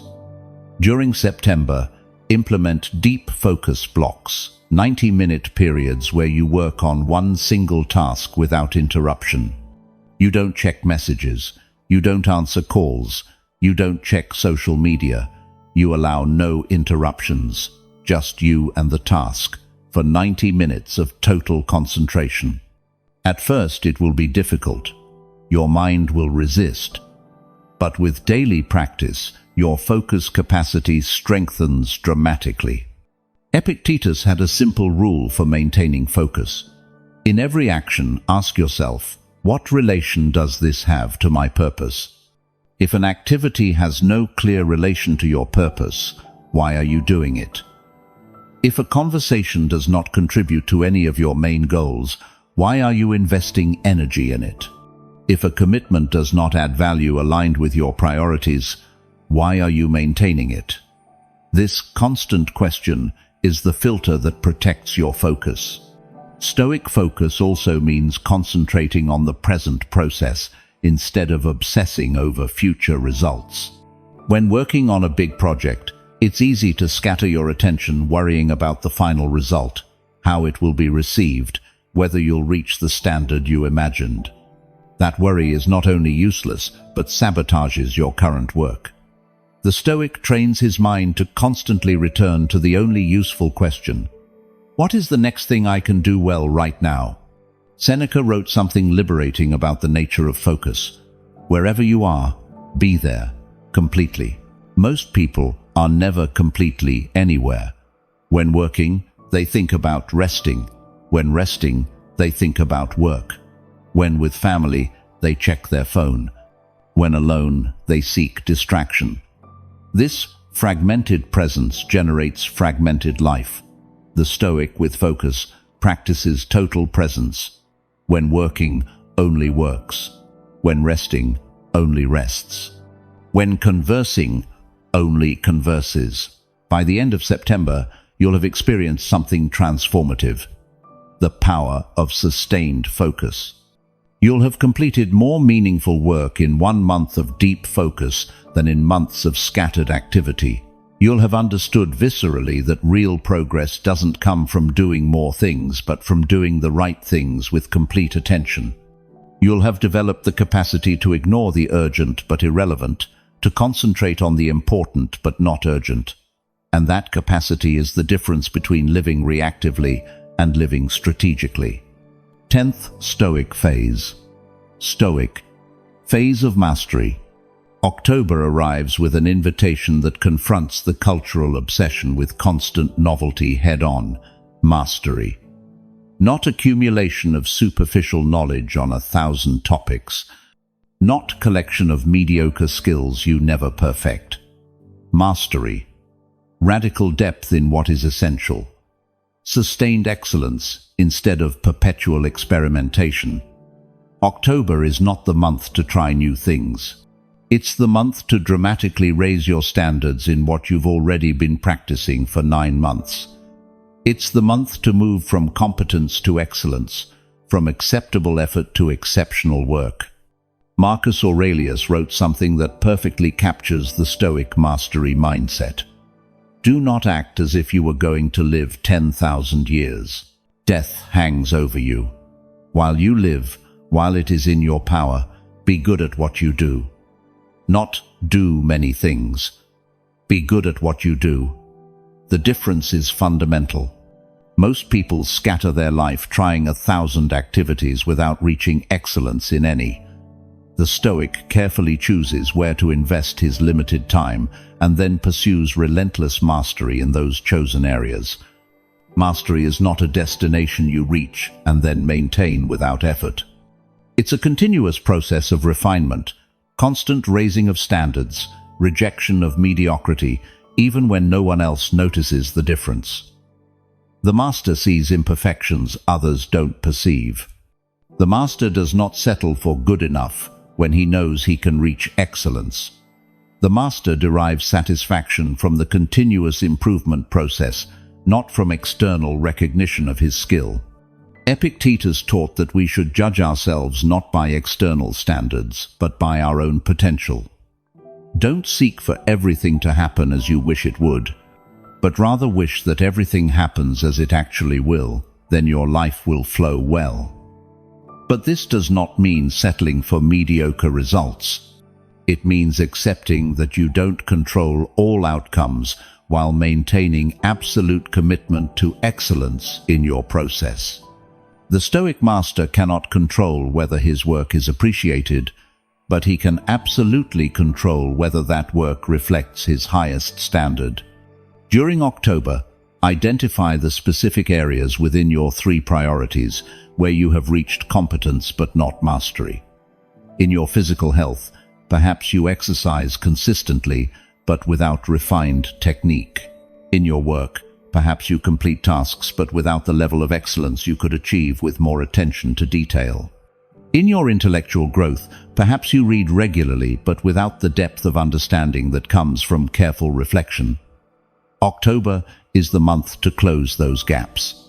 Mastery requires something modern.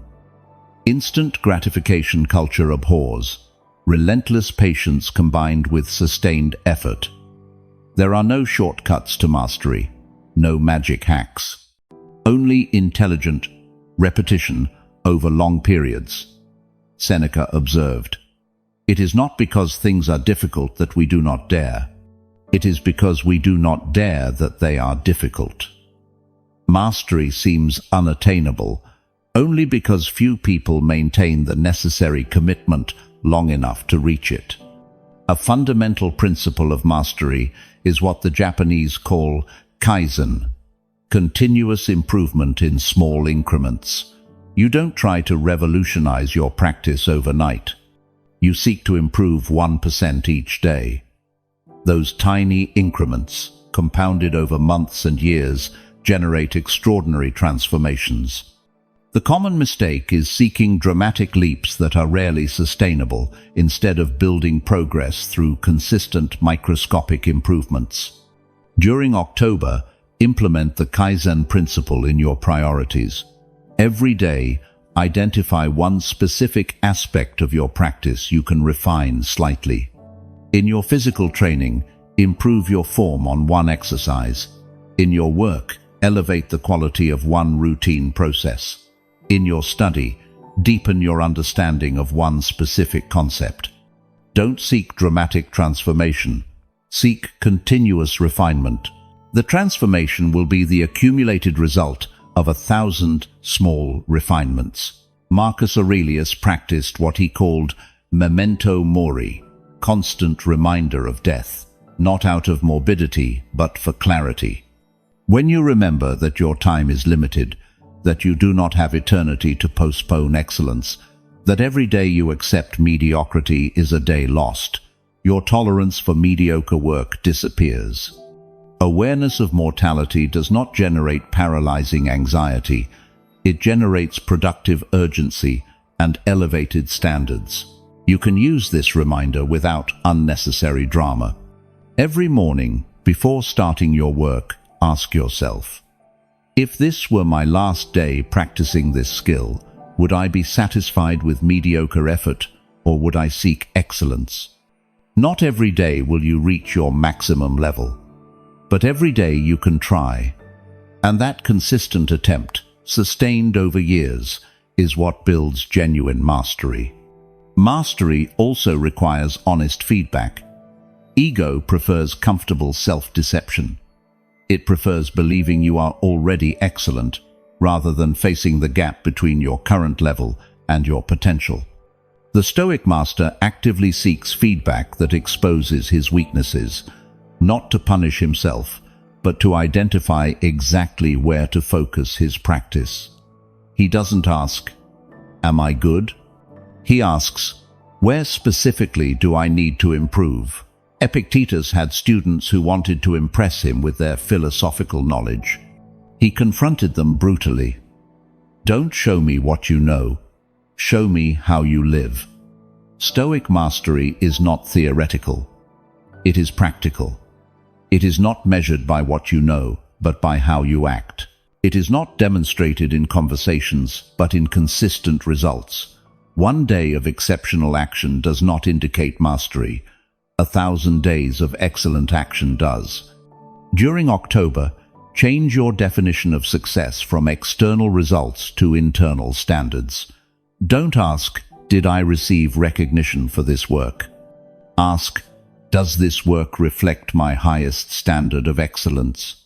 Don't ask, "Was I better than others?" Ask, Was I better than my version from yesterday? This reorientation frees you from external comparison and anchors you in genuine continuous improvement.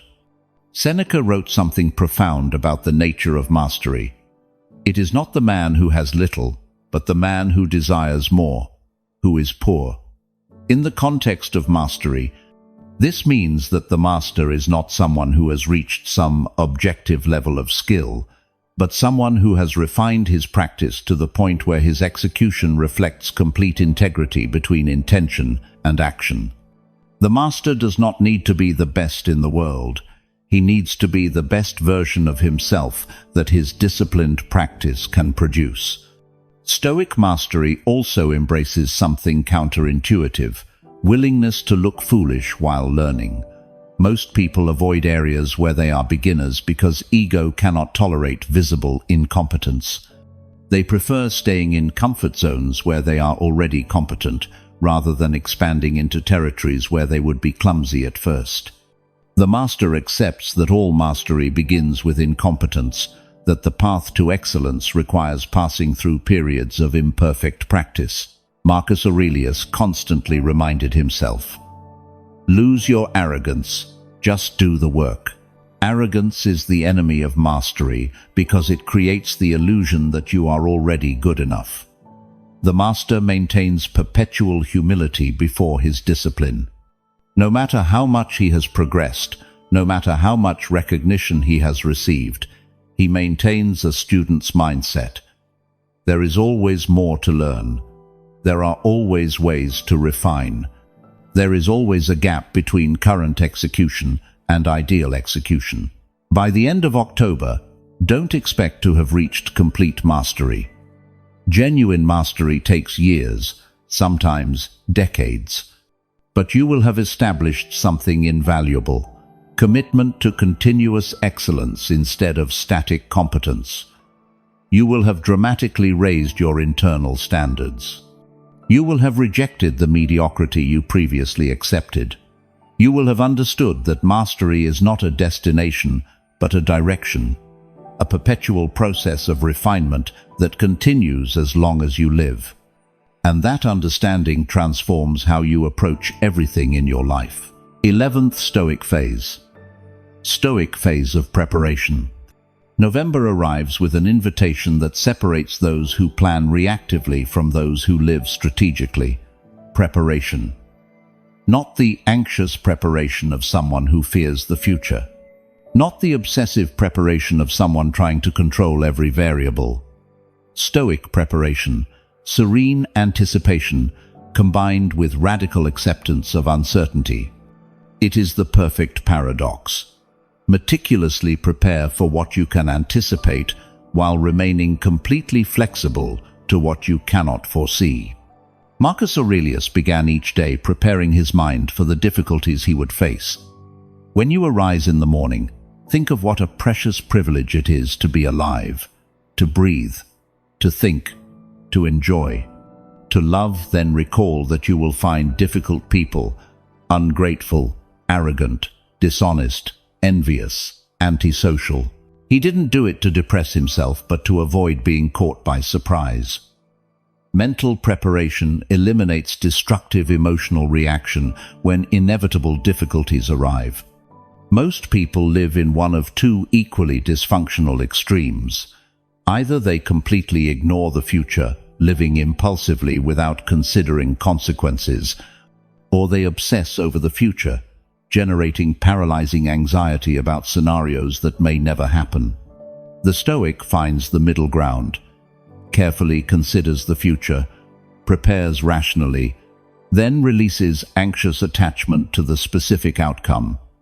Prepares but accepts, anticipates but does not control. Epictetus taught the practice of premeditatio malorum, premeditation of adversities. Regularly visualize the things that could go wrong. Not to terrify yourself, but to prepare emotionally and plan strategically. If you lose your job, what would you do? If an important relationship ends, how would you respond? If your health deteriorates, what adjustments would you make? These questions are not morbid, they are strategic.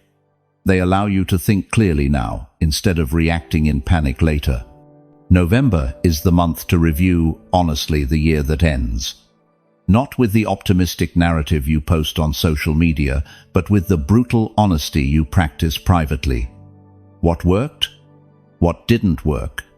Where did you fulfill your commitments? Where did you fail repeatedly? What self-destructive patterns persist despite your intentions to change them? This review is not to punish yourself, but to extract wisdom that informs your preparation for the next year. During November, dedicate time each week to this review and preparation process. Don't do it superficially. Do it with the depth it deserves. Write honest answers to difficult questions, not to share with anyone but as a tool for personal clarity. The act of writing forces mental precision that vague thinking doesn't achieve. What is nebulous in your mind becomes clear when you articulate it in concrete words. Seneca practiced what he called nightly examination of conscience. Every night he reviewed his day with 3 fundamental questions. What bad habit have I corrected today? What vice have I resisted? In what way am I a better person than yesterday? This exercise was not self-punishment. It was character engineering. It was the systematic way to ensure he was progressing, not just busy. You can adapt this exercise to prepare for the coming year. Stoic preparation also means strengthening your internal resources before you need them. You don't wait for a crisis to develop resilience. You don't wait to lose something valuable to practice detachment. You don't wait to face adversity to train your mind in acceptance. You prepare those resources now, in times of relative calm, so they are available when you desperately need them. During November, identify the areas of vulnerability in your life. Don't ignore them, hoping they never materialize. Prepare for them. If your financial stability depends completely on a single source of income, what would you do if that source disappeared? If your emotional well-being depends completely on one relationship, what would you do if that relationship ended? If your identity is completely anchored in your job, who would you be if you lost that job? These questions are uncomfortable because they expose dangerous dependencies. Marcus Aurelius mentally prepared for loss with a simple but powerful practice. Every night, when saying goodbye to his loved ones, he reminded himself that he might not see them again. Not out of pessimism but realism. Death is always possible. Time is always uncertain. This awareness did not generate anxiety. It generated presence. It generated gratitude. It generated determination not to waste the time he had with trivialities. You can practice an adapted version of this without unnecessary drama. When you end a meaningful conversation, when you complete an important project, when you close a chapter of your life, consciously recognize that it is ending, not with sadness but with acceptance. Fully appreciate what it was without clinging to it, continuing forever. This practice trains you in impermanence, which is the fundamental nature of all human experience. Epictetus warned against excessive preparation that becomes disguised procrastination. How long are you going to wait before you demand the best for yourself? There is a delicate balance between adequate preparation and timely action. You cannot prepare infinitely. At some point you must act with the preparation you have. The Stoic prepares diligently and then acts decisively, without waiting for perfect conditions that never arrive. Preparation also includes anticipating your own internal resistance. You know from this year's experience where you will tend to fail next year. You know what excuses you will use. You know what temptations will knock you down. You know in what moments your discipline will weaken. Don't ignore that knowledge. Use it strategically. Prepare systems that specifically counteract your known weak points. If you know you abandon goals in March, Prepare additional supports for March. If you know you get easily distracted in the afternoons, design your environment to minimize afternoon distractions. Seneca wrote something liberating about the nature of preparation. Begin at once to live, and count each separate day as a separate life. Don't postpone living well until all conditions are perfect. Don't wait to have prepared everything before starting. Prepare what you can prepare and begin with what you have. Perfect preparation is impossible. Adequate preparation is sufficient if you combine it with brave action. During the last weeks of November, create your strategic plan for the next year. Not a vague list of wishes, a specific plan based on lessons from this year. Define your 3 priorities for the next year. They can be the same as this year if they still require work, or they can evolve based on your progress.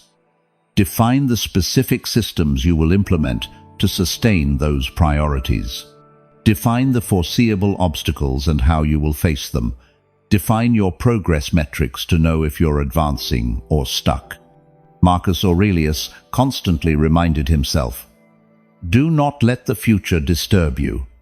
You will meet it, if you have to, with the same weapons of reason which today arm you against the present." This is the essence of Stoic preparation. You strengthen your reason, your character, your principles. Now, those internal resources will be your weapons against any future difficulty. You cannot prepare for every specific scenario, but you can prepare a character strong enough to face any scenario. By the end of November, you will have something invaluable, a clear plan based on wisdom gained through real experience, not untested theories. You will have mental preparation for foreseeable difficulties. You will have systems designed to sustain your discipline when motivation inevitably declines. You will have awareness of your vulnerabilities and strategies to strengthen them. You will not have certainty about the future. No one does. But you will have solid preparation and mental flexibility to adapt to whatever comes. And that combination is as close to real security as exists in an inevitably uncertain human life. 12th Stoic Phase. Stoic Phase of Closure. December arrives with a temptation that destroys more transformations than any external obstacle: premature surrender. After 11 months of sustained discipline, of resisting temptations, of maintaining commitments when motivation disappeared, something in you whispers that you've done enough, that you deserve to relax completely, that you can abandon your standards during the last weeks of the year because, anyway, it's almost over, and you can pick everything up again in January. That voice is the final test. It is the last obstacle between who you were at the beginning of the year and who you have decided to become. Marcus Aurelius faced this temptation constantly. As emperor of the known world, he could have justified any indulgence. He could have told himself that his extraordinary responsibilities deserved extraordinary rest, that his position gave him right to exceptions. But he understood something fundamental that most people never grasp. Character does not take vacations. Integrity is not something you practice when it's convenient and abandon when it's hard. Either it is your nature, or it isn't. There is no comfortable middle ground. He wrote in his meditations something that perfectly captures the spirit of this final phase. Do not act as if you were going to live 10,000 years. Death hangs over you. While you live, while it is in your power, be virtuous. He doesn't say be virtuous when it's easy. He doesn't say be virtuous except in December when everyone is surrendering. He says, while you live, while you can, be virtuous. Without exceptions, without negotiations, without moral vacation seasons. This is not cruel rigidity or toxic perfectionism. It is liberating coherence. When your discipline has asterisks and exceptions, your mind is always negotiating, always seeking the easy way out, always calculating when it can surrender without visible consequences. That constant negotiation, that endless internal debate, exhausts more mental energy than simply holding the original commitment. When you eliminate exceptions, when you decide that your word to yourself is unbreakable regardless of the calendar or circumstances, something profound simplifies internally. There is no longer exhausting debate. There is only clear execution. Epictetus taught that true philosophical progress is measured by your consistency in difficulties, not by your performance in ideal conditions. It is not the man who boasts of his philosophy in prosperous times who is wise, but the man who maintains it when everything collapses around him. December is precisely your test of genuine consistency, not in ideal January conditions when motivation is high, not in controlled conditions when everything goes according to plan. In conditions specifically designed to sabotage discipline, constant celebrations, socially accepted excesses, cultural narratives that glorify temporary abandonment of personal standards. Most people end the year significantly worse than they began.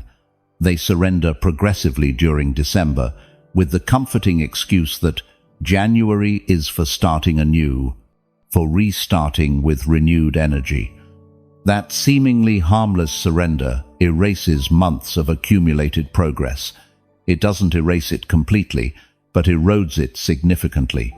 Because every time you give in to the temptation to abandon your discipline when maintaining it is inconvenient, you reinforce the neural pattern of surrender. You train your brain in the deep belief that your commitments to yourself are optional, that your internal word is negotiable according to external circumstances. The Stoic, who finishes strong, does exactly the opposite. Reinforces the pattern of unbreakable consistency, demonstrates to himself, with concrete behavioral evidence, that his discipline does not depend on perfect external conditions, that he can maintain his standards even when literally the whole world is doing the opposite, that his character does not fluctuate according to the social calendar.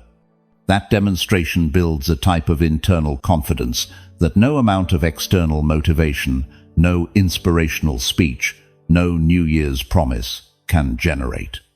It is concrete evidence, irrefutable, incontestable, that your character is genuinely solid.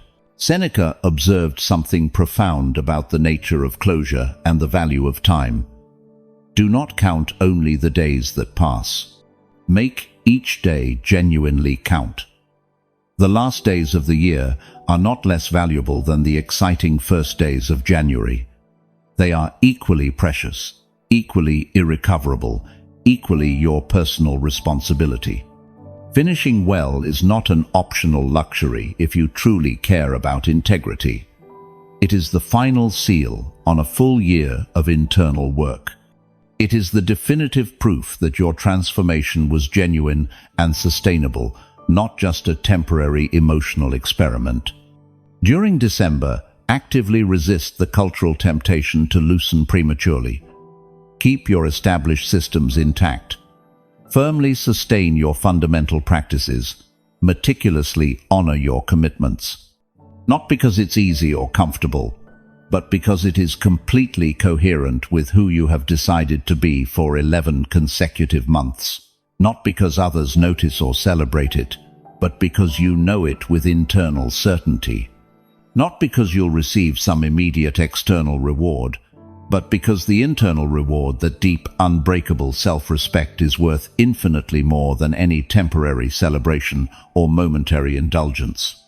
This definitely does not mean you cannot genuinely enjoy the end-of-year festivities. It means you enjoy without systematically destroying what you built over months. You celebrate without using celebration as a convenient excuse to completely abandon your fundamental principles. You rest without confusing legitimate rest with total surrender of standards. The Stoic can genuinely relax, can enjoy deeply, can celebrate authentically, but he does it intelligently within the solid framework of his values, never in direct contradiction with them.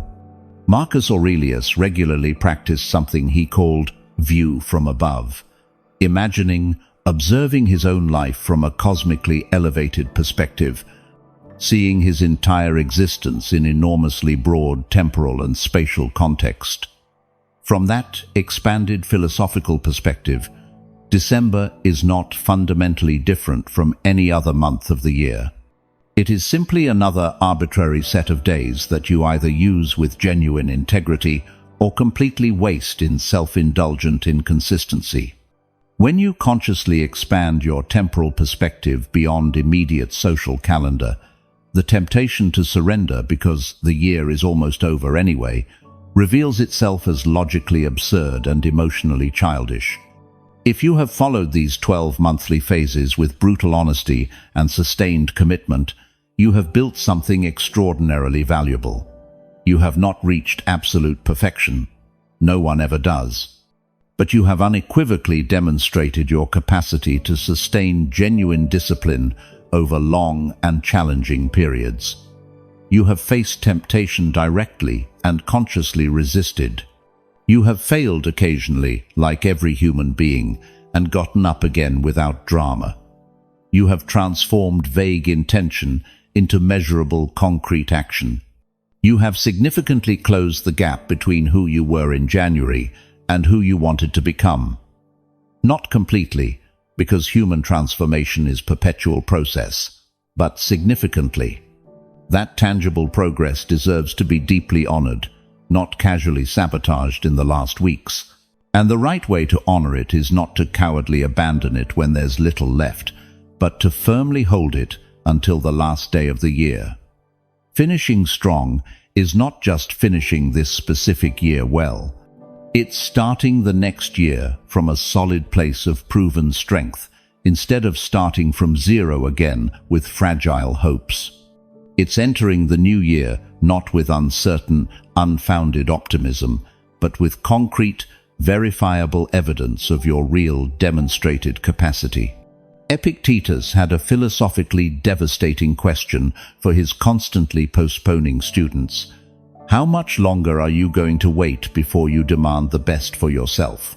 When will you finally decide to be who you already know you can be? If you have invested 11 full months meticulously building discipline and then casually abandon it in December, you are unnecessarily postponing your own transformation. You are consciously choosing fleeting, temporary comfort over permanent, sustainable transformation. You are deliberately yielding to the weak, familiar version of yourself precisely when the strong, new version was finally solidifying as your new normal. During these critical final weeks of the year, when cultural temptation to loosen will be strongest and most socially accepted, vividly remember why you started this journey.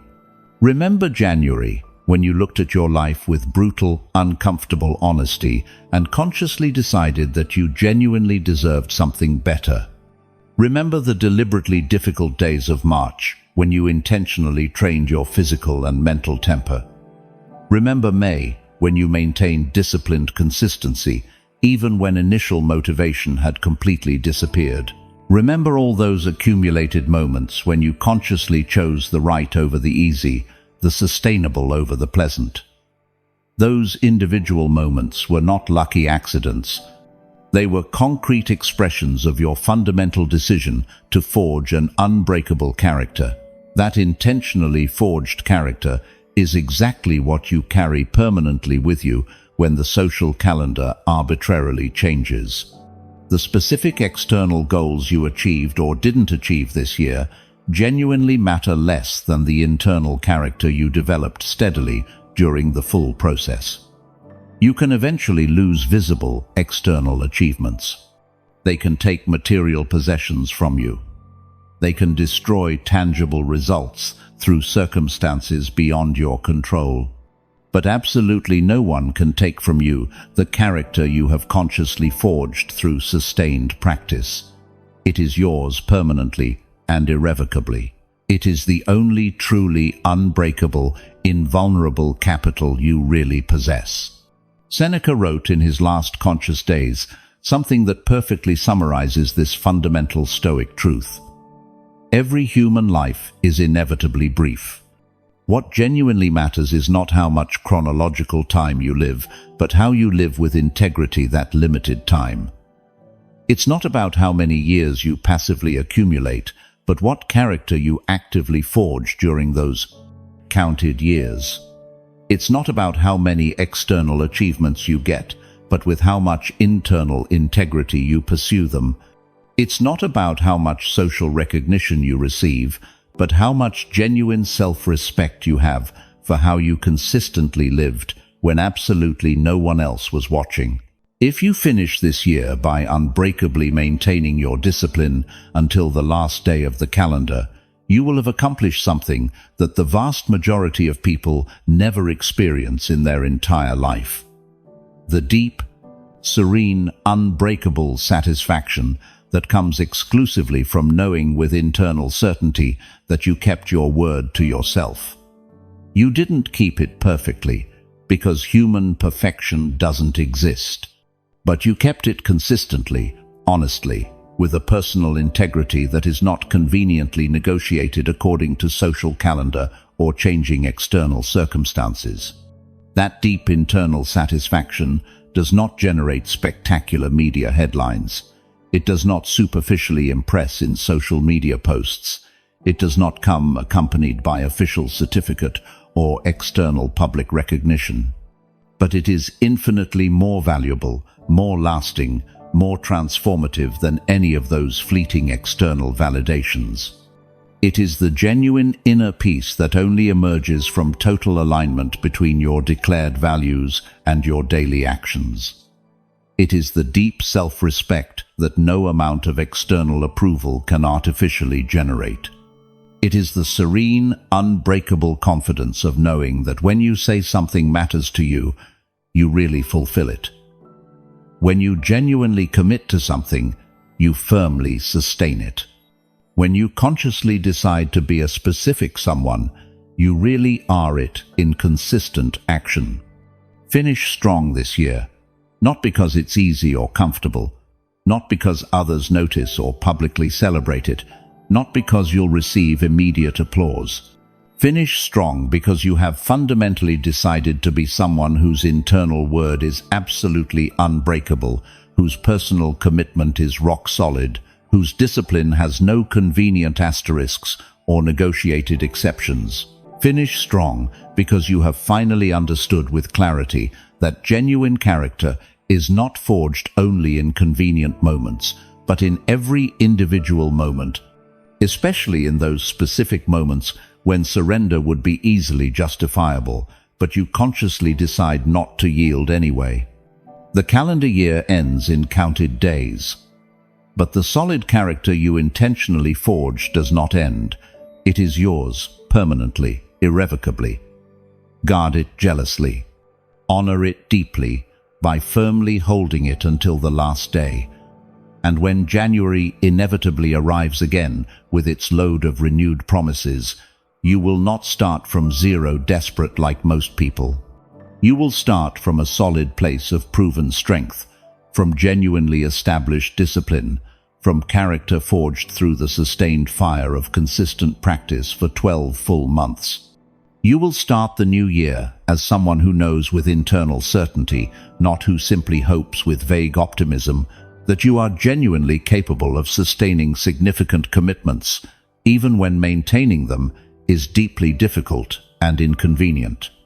And that verified internal knowledge, that incontestable personal evidence, changes absolutely everything about how you face the future. When the phases end, but the journey just begins.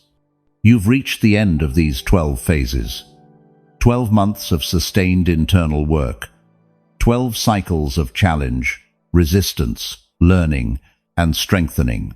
But if you think this end means the work is complete, you have fundamentally misunderstood the nature of Stoic discipline. These 12 phases were not a program with an expiration date. They were the process of building unbreakable foundations on which you will build the rest of your life. Marcus Aurelius never stopped writing his meditations.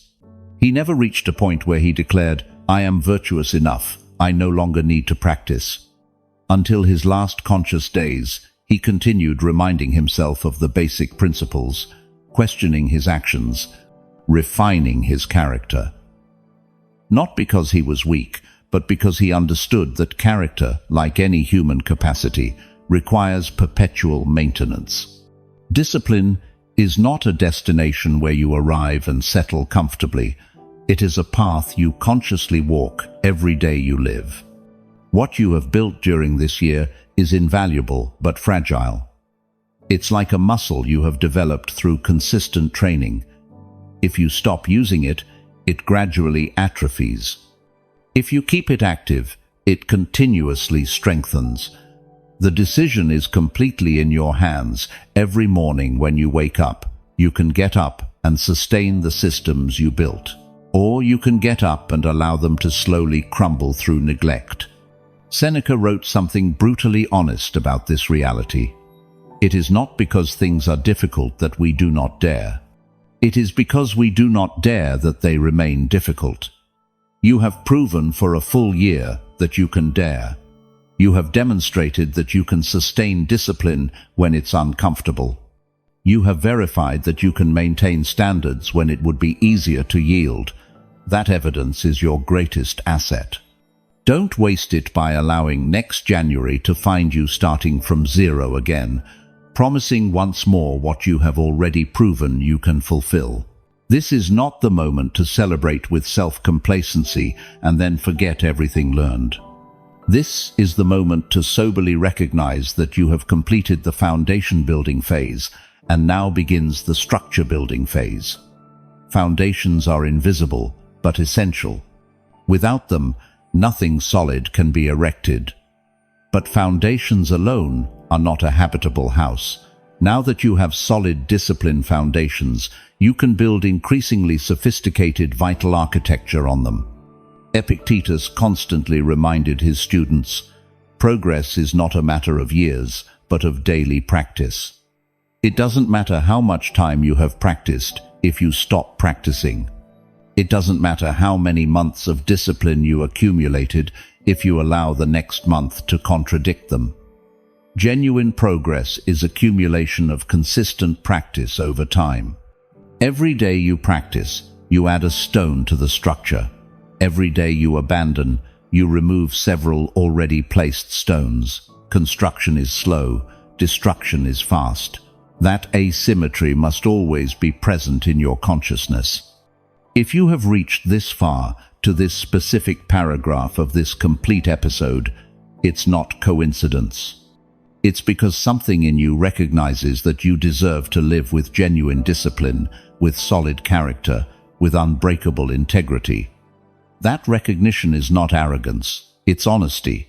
It's the clear understanding that you were designed for something higher than comfortable mediocrity, that you have capacities that remain dormant if you don't awaken them through deliberate practice, that your life can be extraordinary if you consciously choose to make it extraordinary. But that recognition, that understanding, that potential capacity mean nothing without sustained action. The world is full of people who understand the importance of discipline, but don't practice it. Who recognize their potential, but don't develop it. Who know what they should do, but don't do it. Knowledge without application is philosophical entertainment. Understanding without action is intellectual masturbation. The only thing that genuinely matters is what you do consistently when no one else is watching. This podcast ends here. But your practice does not end. Your discipline does not end. Your character forging does not end. Every morning you wake up is a new opportunity to choose between who you were and who you want to be. Every difficult moment is a new test of whether your character is really solid or was just temporary construction sustained by fleeting motivation. Every temptation to surrender is a new invitation to demonstrate that your word to yourself is worth more than your momentary comfort. Marcus Aurelius ended many of his reflections, reminding himself of life's brevity and the importance of using it well. Do not waste the time that remains to you. You can live well here and now if you decide to do so. Not tomorrow when conditions are perfect. Not next year when you have more resources. Here and now, with what you have, from where you are. Stoic discipline does not wait for ideal circumstances. It begins immediately with real circumstances and transforms them through sustained virtuous action. If this episode has resonated with you, if something in these words has touched a truth you already knew but had forgotten, then you have a responsibility. Not the responsibility to share it with others, though you can if you wish. The responsibility to live it. To take these principles and turn them into daily practice. To transform intellectual understanding into behavioral transformation. To stop being someone who consumes content about discipline and become someone who practices discipline consistently. Stoicism is not philosophy to be studied academically. It is philosophy to be lived practically. The Stoics did not write their texts to create a prestigious philosophical school. They wrote them as tools for personal transformation, as practical manuals for living well in any circumstance. If you read Marcus Aurelius, Epictetus, Seneca, and don't change how you live, you have completely wasted their wisdom. If you listen to this episode and don't change how you act, you have wasted your time. But if you listen to these words and something ignites inside you, if you decide that this is the moment to stop postponing and start building, if you consciously choose that from now on, your life will reflect the principles you have heard here. Then all the time invested in creating this content, all the effort of practicing these phases for months, will have been absolutely worth it. Because you will have understood the fundamental truth of Stoicism, that you have complete power over your character, that power is exercised through daily decisions, and that those decisions accumulated over years definitively determine who you are and how you experience your existence. This is your moment. It is not a mystical or magical moment. It is simply the present moment, the only moment you really possess, the only moment where you can act. You can choose in this moment to begin living with the discipline you have heard described. Or you can choose to postpone again, promising yourself that you will start soon while days turn into weeks and weeks into lost years. The choice is completely yours. No one can make it for you.